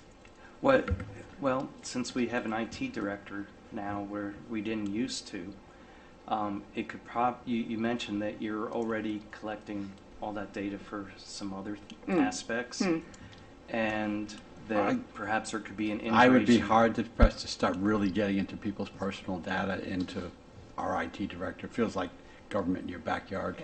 Okay, but maybe not so much the IT director being involved, but that a system set up that within the senior center there could be crossing of different databases that would flag somebody that would be potentially able. You know what? That would be a town yeah. policy. That wouldn't be an IT director. That would have to be a policy, I think, at the town level to decide how much information we're getting on people. I'm really uncomfortable about that. I can talk to this, Kevin. We do have a registration software within the senior center called Schedules Plus. I don't know if there's. I know that there's places where you can put notes that are private. I don't know if there's a place in there where you can put a note about, flagging somebody as a, we're designating this and below as low income. That's something I can look at. If they can't, I'm sure they can. It's a pretty flexible software, so I'll take a look at that. Just an idea. I mean, it may not be reasonable. It may not be able to be applied, but just a thought. Yeah. Peter? Good. Paul? Well, just thank you for your work, and thank you. I think you're doing great with the money you have. I agree. Denise? Yeah, just to clarify, and I suspect it's like what Joe had said before, but for the line 311 showing the 9.87% increase, I assume that's because it's last year. Yeah, that's my union positions, so that's last year and this year. Yeah. Actually, we'll be able to also recognize a little bit of savings in line 211 too, because of the new incoming. And then I just Director. wanted to know what your ribbon is. So this says I'm officially retired. I'm not yet, but I keep like, all right, if you have a problem, March 31st is my deadline. So it's got to be an easy problem. So that's, Got it. Well, thank you. and it's also for me to remind myself, Yeah. some things are going to have to be pushed off. So, thank you. Thank you. John? People come or call you for help, and a lot of times they need the VNA. How do you coordinate people to get the service of VNA? I know, correct me if I'm wrong, to have the VNA come to your house, the doctor has to authorize That it? is correct. Now, if they come to you, how do you coordinate that? I call the VNA. Or I find out who the doctor is Okay. and call. The VNA will come on your authorization? Well, no. The doctor will have to still order So it. you have to- Yeah. Okay, Yeah. all right. Lauren? Just thank you so much. Oh, and thank you. We'll miss you. And I talked to your dad this I week, know. too. Anyways, and he told me I was too young to retire. I He's second probably that. jealous. He's just jealous. Anything else? All right, thank you very much. Thank Enjoy you. All right, retirement. thank you. We're going to Greece. Come back. Maybe. Yeah, right. Okay, next is capital projects. That will be the last one. So that will be 7:24. And I don't know, Kevin, are you or Kevin Gervais going to address? Of course, Kevin. I could walk through it, and Kevin can. I'm not going to cover the Board of Ed. Because obviously you'll get that too. What? Kevin, you're on mute too, by the way. They told me because we. Alrighty, thanks for that. I needed that. Hold on a second. Let me share No, my you, screen. Kevin. I said you are on mute. No, I wasn't. I'm not kidding. Anyway, just starting off with general government. The first thing in there is the assessment revaluation reserve. We always put $45,000 in that every year. Probate furniture, it says $12,000. That's not going to be our cost. Our cost will be a little bit less than that.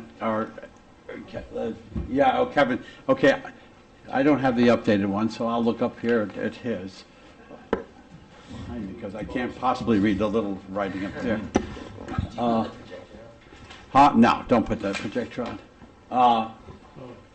Next one is the townwide server computer replacement, townwide server replacement. Again, capital non-recurring and general fund. These are normally there. Thank you for. Yep, this is the correct one. Police. Here again, it shows. Any questions on the general before we move on? Police, 2 vehicles completely outfitted, and here again, you see the cost, the 5-year funding. That will be provided by the police. They pay for that. We have that fund where the surcharge and that too. Same thing with the administrative vehicle. That's to replace one of the lieutenant's vehicles, which is quite old and so forth like that. So that'll be replaced. And here again, that's contingent upon the money being available. Accident reconstruction equipment for the regional team. I think you saw where we joined an area reconstruction team with Waterford right now. The only cost really have outside of just obviously someone responding or something like that is just to get some update the equipment. So you'll see to get some equipment for the regional team. I did reconstruction back. I remember some of the stuff I bought was like $1,000, which was really expensive. They've come up with some really stuff, and what this helps.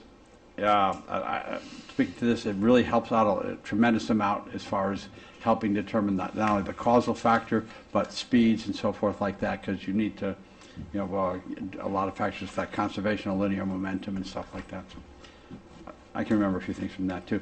The last thing too with tactical team equipment, what we're trying to do is equip ourselves and get to the point where we can become part of the area's tactical team, which now Ledyard and Waterford are part of.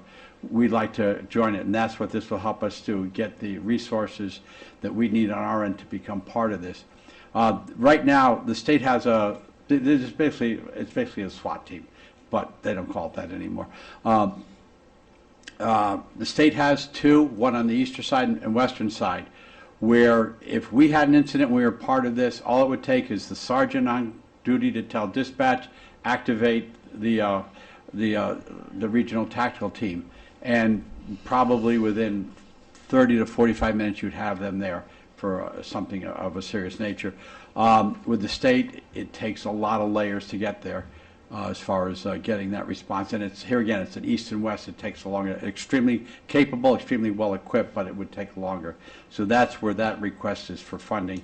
And you can see that's the one that would actually be paid cash out the 5-year financing. Moving over to the fire departments, this is just basically some of the stuff they do on a very regular basis. The 4 sets of turnout gear, again, they last 5 to 10 years, and this is just to replace what we already have in there. Hoses and appliance is the same way. The scuba equipment, self-contained breathing apparatus for 45-minute cylinders. We are on a replacement project for that to make sure that our firemen, if they have to go, Paul, you would know too, having responded for a lot of years, you want to make sure the equipment you have going there, you don't have a question about it. The two-way battery replacements, they're expensive, and they do last about 3 to 5 years, but they are expensive to replace. And you can see there's 10 of those in there. And here again, you have to have communications. And you'll see later with the fire marshal, they're getting actually 2 radios, the tri-band radios, so that they'll be able to communicate. But anyway, and similar with the Niantic Fire Department too. The one last item with the Niantic Fire one is, outside of the turnout gear and scuba, is the upfitting of engine number 3. I think it was 2 budgets ago we approved a fire engine. It's finally coming in. I mean, it just took that long to get it. And right now, the funding that we have won't quite equip it to what we need it to be. So the chief and the firemen have determined they need about $20,000 to properly outfit that with some communications equipment as well as some electronic gear in the engine. So those are the things that are needed that weren't able to be put out with the remaining funds, because here again, over the last 2 years, costs have gone up. We approved a certain amount, things haven't gone down. The fire marshal, turnout gear for deputy fire marshal, we'll see when we get to the fire marshal's budget. He wants to bring in a full-time deputy fire marshal, and how he'll fund that with the new revenue. He'll be talking about how he plans on instituting funds or costs for inspections and plan reviews and so forth like that. So, but that's $10,000. The tri-band radios, here again, 2 mobile and portable radios. You can see a 10-year lifespan. It's $45,000 a lot, but this would allow them now to talk to everybody. We were archaic in our ability to communicate. Right now, or prior to all these radios coming in with the state system, that our guys could not talk to surrounding towns and that. This will make our 2 fire marshals, if they're at a fire site, to be able to communicate with anybody by just switching the band and so forth like that. That was not possible. The deputy fire marshal vehicle, no, not next year. I just told them that. And the gas meters is just obviously something we definitely have to have moving forward. Joe, I'll let Joe talk to, we'll come back to Joe for the end, and I'll just go in there. For Parks and Rec, 0 turning mowers. Right now, we're too short right now, and he had put in 2, and it got cut to 15, and I didn't mean for that to happen. I meant for both to be in there. We're asking for more and more by our Parks and Rec department as far as cutting. I mean, not only they cut the lawn here, but over the years we've added the Brookside Farm, Samuel Smith House. Now they'll have a little bit more to do up at Darrow's Pond, because that's been placed under the Parks and Rec. The new police building, and the problem is they just didn't have the resources to get it done. And they have basically 4 people to do all their, well, they get a couple more in the summer for seasonal, but it's just become very burdensome. And in addition to that, you're talking about the things they always have to do, Brybrook, the Little League fields. And, the high school is basically, we've been the high school's home baseball field for the last 2, and most of this year will be the same thing too. So that's why that's in there. The automated line painter, this will be something good for Jerry to talk about when he comes here, because right now it takes two people probably about to line a field, especially when you have to measure it and so forth like that, several hours to do it. Once you program it into this line painting machine, it paints it for you. And it's not a big device, it's small, and it has a memory, and it uses less paint. So while that's doing the lacrosse field or soccer field at Kessler Field, they can just put it and let it go, and then they can be over at the adjoining field cutting the lawn. So you're talking about massive savings in time. So he's put that in there, and we felt comfortable moving that forward. There was a Mason dump truck and a vehicle for beach and recreation staff. We agreed that if the two mowers and the line painter were in there, the other two would not be in there this year. So we made out, because those are far more expensive, so we made out a deal. Moving on to the next one, the Darrow pickleball courts has stayed in there because we hear about that, and Denise, I know you've gotten the same emails as I have. Let us know when this is coming forward, because they're very much in favor of there's a use for it now. And right now they're having they have the pickleball courts at the basketball courts over at Brydebrook. And now we're starting to hear from some of the basketball players that we can't play basketball because the pickleball courts are set up. This would put 4 courts up there, and it's in an area where they'd be able to have some lighting and so forth like that. So we felt comfortable leaving that in there. The Darrow Pond enhancements, Jerry put that in there, but the study is still going out there, so he's perfectly okay with doing that. The Peretz Park garage expansion, he wants to make sure that's in there because he knows that's got to come. He hadn't really, just being fairly new, hasn't had a chance to get a lot of the research done as far as the cost and what all that entails. So he just wants to make sure it's out there. And the same thing with the turf and the lights. That's been talked about for a long time, but this is definitely not the year to do it. And before I turn over to Joe, one of the things I think we talked about the other night about some art funds. I'm going to identify some things that possibly could come out of this that we could take out that would, we don't have the money to do the pickleball courts or anything like that, and those would be bonded for a lot longer, the 20-year bond, so that's not much of a hit. But we'd look at things that we could see an actual reduction in the budget for moving forward, but haven't done that yet. Richard. 2 questions. One, it was back with the fire marshals. I have to confess to ignorance, but what's the difference between the 2 mobile and the 2 portable radios for the tri-bands? Is a mobile? Mobile is the one. That's the one in your car. Oh, okay. And then the portable is the one that you'll have on your belt going in, because they both have to. You need both to do that. Okay. Yeah, they're the only 2 vehicles left that don't have that capable to talk statewide. To switch around in the state radio system. Okay. And then the pickleball court, will they be solely dedicated to pickleball? Yes. Okay. Solely dedicated to pickleball. Okay, because I was kind of hoping that maybe they could go both ways, like some places over in Leary Park and what do they Waterford, that they've got 2 of the tennis courts there are divided into 4 pickleball courts. And then there are I think that the area where they are going, they wouldn't be able to. They're going to be going adjacent to the plan is adjacent to the basketball court at Peretz Park. So I don't know that the area would be big enough for that. I don't think so. That'd be a good question for Jerry, though.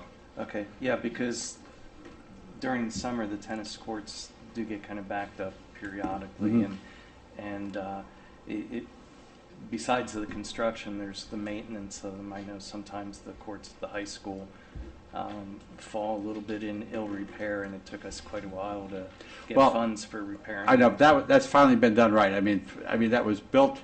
I remember Ron Randall pointing out that you built this over where they dumped stumps, and sure enough, his stumps deteriorated. Yeah. I mean, he was right, and it took a lot of years to get that done properly, but I think it's well maintained now. And it is because I know towns that have built pickleball courts are building more now, because obviously it's a growing sport at all age levels too. And yeah, I think I don't think they have any plans right now for tennis courts, but you might want to bring that up to Jerry. Okay.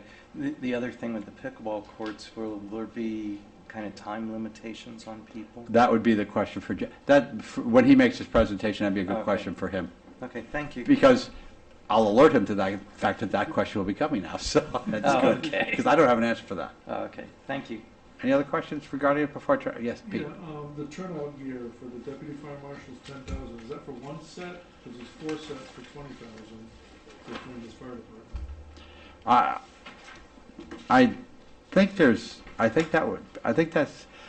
There is a second deputy who doesn't work too often, so I will find out an answer to that. It Yeah. just, okay, just can you clarify that? Yeah, let me find out for sure Thank you. on that one. Yeah, because, but What was the question, Kevin? the turnout gear for the deputy fire marshal being $10,000. So currently, right now, we do not have turnout gear for the fire marshal. He uses his volunteer fireman's turnout gear, I believe. The deputy or both? My question was that the cost of the turnout gear for the fire marshal was 10,000, and then on the Flanders Firehouse, 4 sets were for 20,000. We will get an answer for that question. Okay. Yep. Okay. Good catch. He has more than one deputy. Yeah, but the other two are not, the other two are very, the only time we really see them is celebrating Lyme weekend because you need a couple extra people for the fireworks. Keeps a spare for when those guys have to work, maybe that's it. Or Okay. We'll get an answer for that. And I'll make sure that when he presents you, you'll have that answer. Didn't the fire engine, didn't that have, the equipment was already included in that price? I don't know why we're... Yeah, but as time went on, they were trying to back off equipment, and I don't want to say that, not for safety's sake, but they're trying to back off, but it just got to the point where, outfitting it the way they needed it to, it just couldn't do it for the amount we had authorized to do it. Because have we reconciled the cost of the vehicle as well, as to what was allocated and what the final price was? Here again, I thought there was some savings. not really. There were some cost cuts, there were some reductions, so that they kept reducing things to try and get it into budget.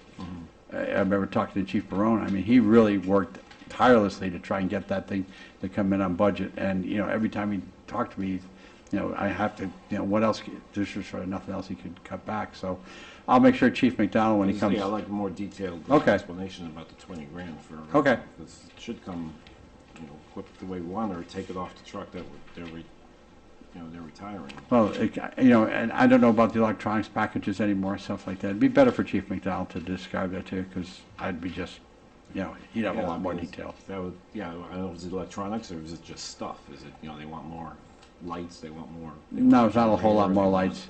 He explained it to me, and I'm sorry, I So, didn't. Kevin, I remember this when I talked to Chief McDonald about this, the Okay. outfitting. When they built the truck, once they finally got done with pricing it out, it was a few dollars short for a generator and the air compressor and everything. So this is for all battery operated. There's a few pieces of gear they need that are battery operated that this will pay for. Right? I think it was like maybe a Hearst extraction tool that's battery operated. I'm sending him an email now to get so when he presents, he'll be able to speak more to it. But I'm 99% sure it has to do with the battery operated part of tools. Yeah, and generator. That does sound familiar now, so. Correct. Yep. We'll make sure Chief McDonald's able to answer your questions, Paul. Okay, Joe.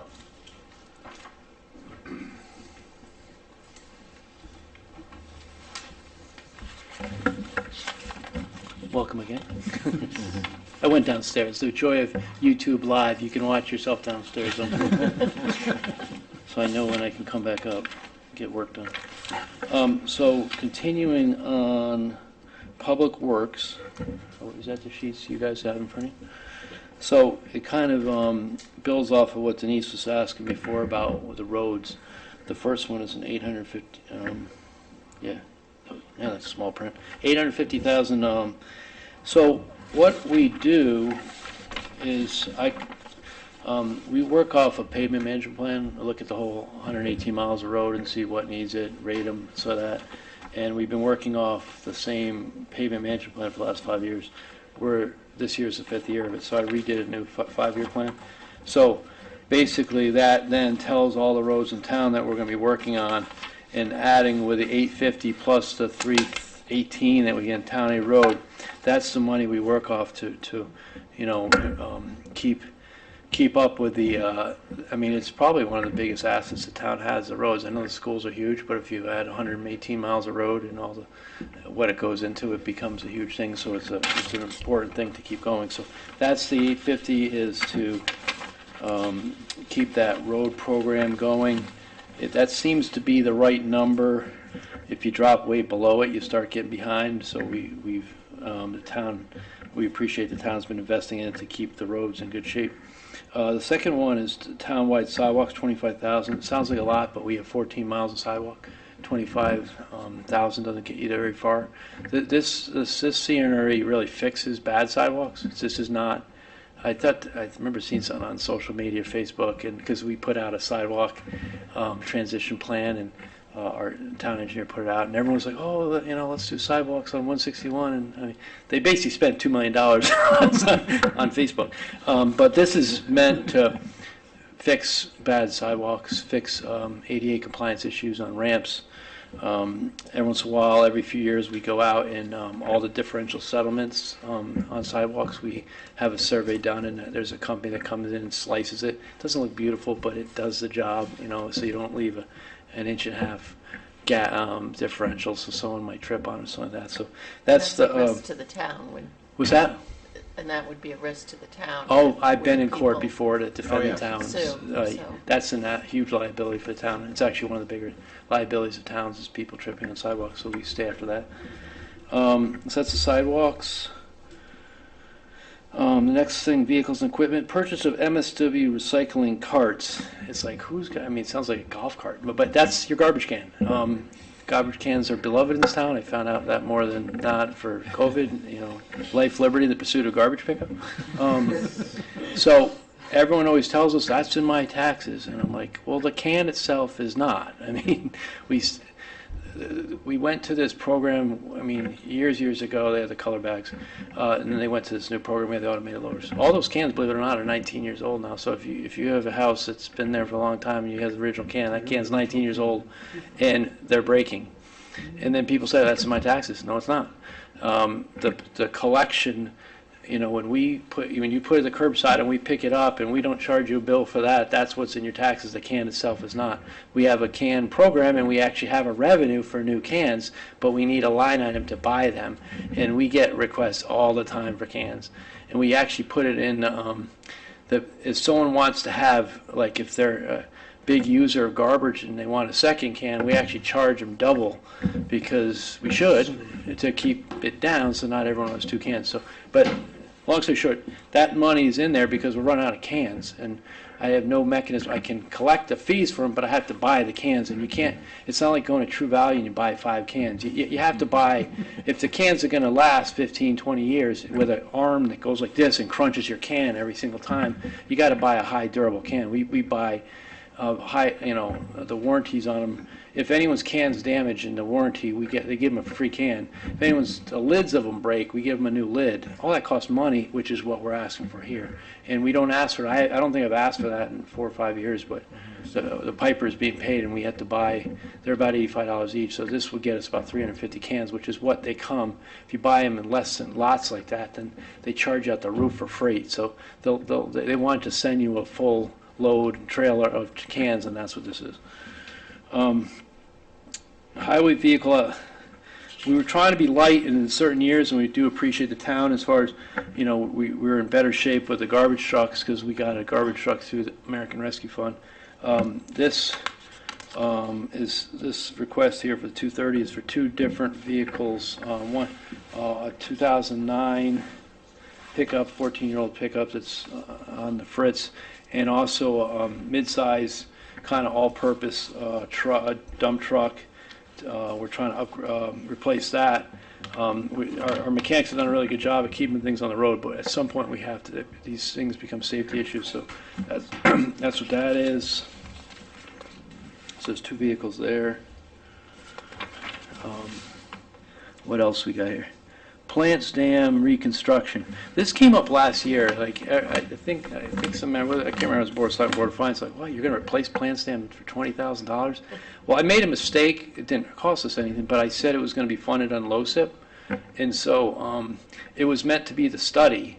And you can't use LoCIP funds for studies, so nothing was done, no money was spent. But now we have to go back, and you can't use LoCIP funds for study. This is the study. If you've driven by up that way, the water's gushing out of all kinds of holes. So we had to get an engineering firm to really look at coming up with plans on replacing that thing. So that's what that fund's there for.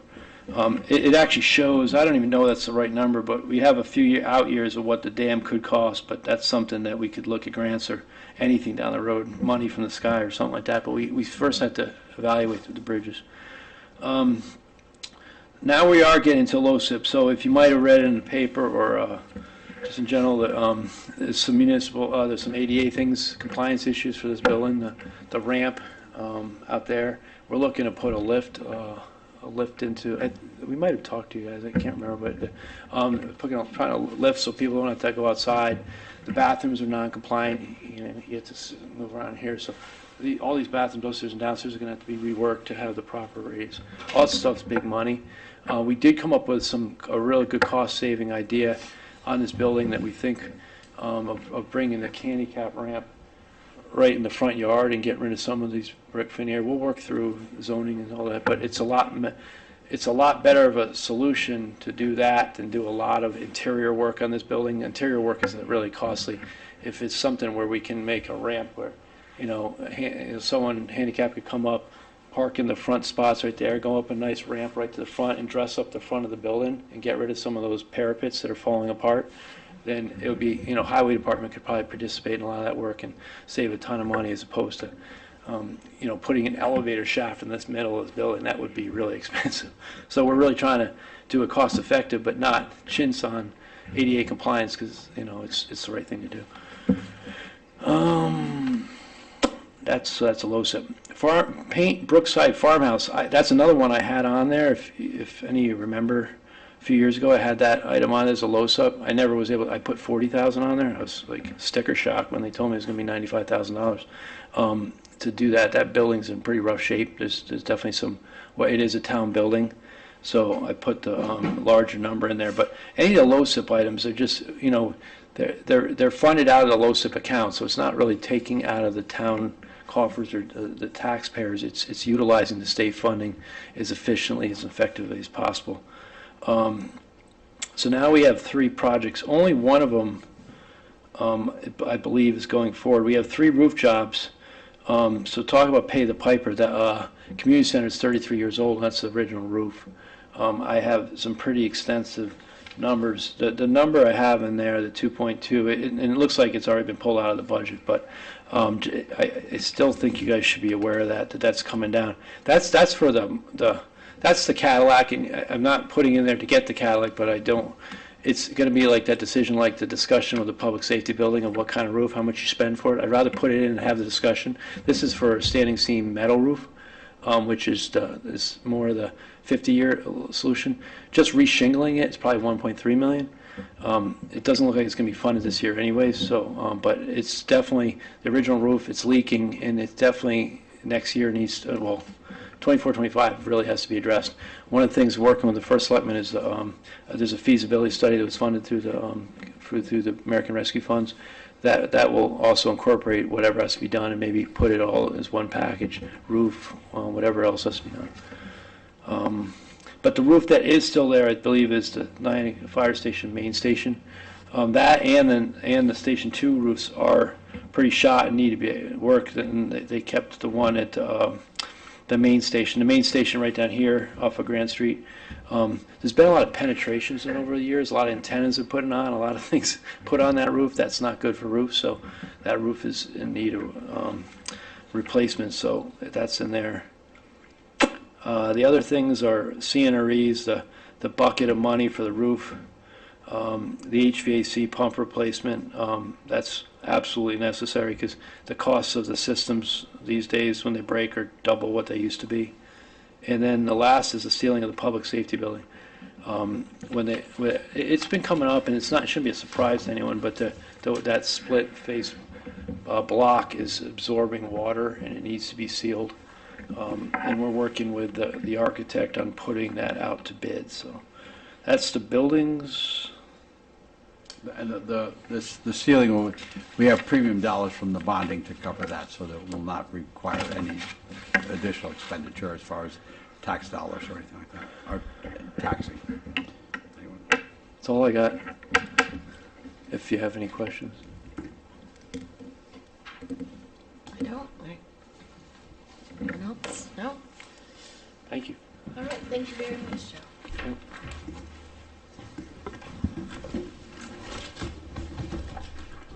Next is public discussion. I don't see any public. I don't see anyone on the Zoom. So we can move on to board comments. Anyone have anything that they want to? Oh, what we do as part of board comments, wanted to talk about setting a date perhaps for final deliberations.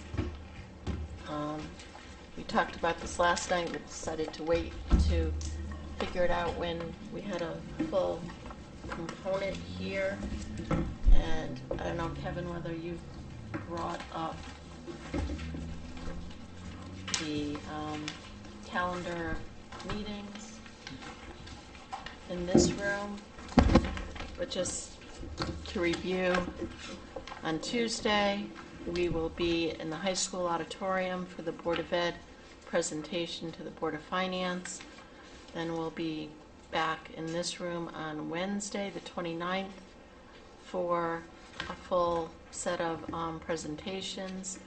And then again on April 3rd for another set of presentations. We did knock off Finance, Board of Finance, and Revenue from April 3rd's agenda, so we could have a little bit of time for some deliberations after that. And then we have our regular meeting on April 12th. I don't know whether there'll be a full agenda yet until after the Board of Selectmen meeting, but I think it might make sense to see if we can have time together between April 3rd and April 12th.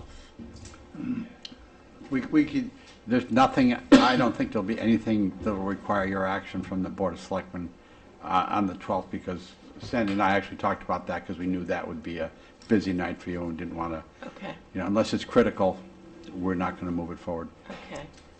So then, do y'all think that our meeting on April 12th will be sufficient to handle our deliberations, or do you want to put in another date?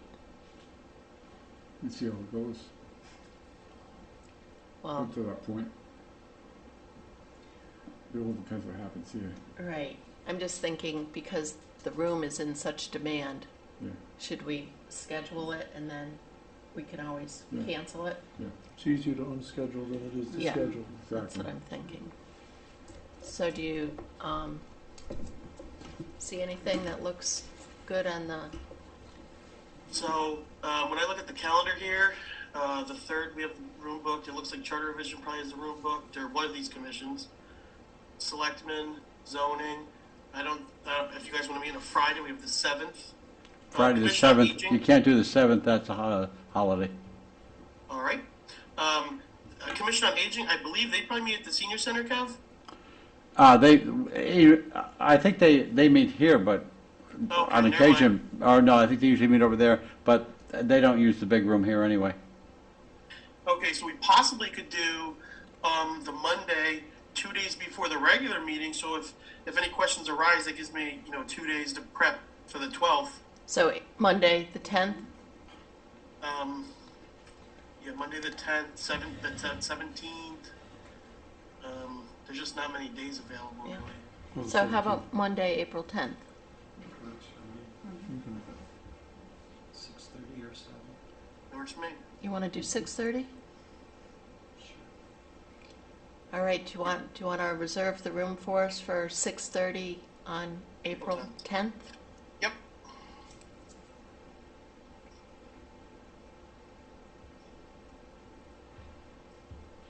Perfect. Okay. Okay. So, anyone have anything else for Yeah, board? just due to the potential conflict, I'm going to be recusing myself from the Board of Education, the budget and deliberations and voting. So noted. Everybody else is good, though? Okay. All right, anyone have anything else for board comments? No? Not yet. All right. Do I have a motion to adjourn? Second? All those in favor? Aye. Any opposed? Motion carries 600. Thanks, everybody.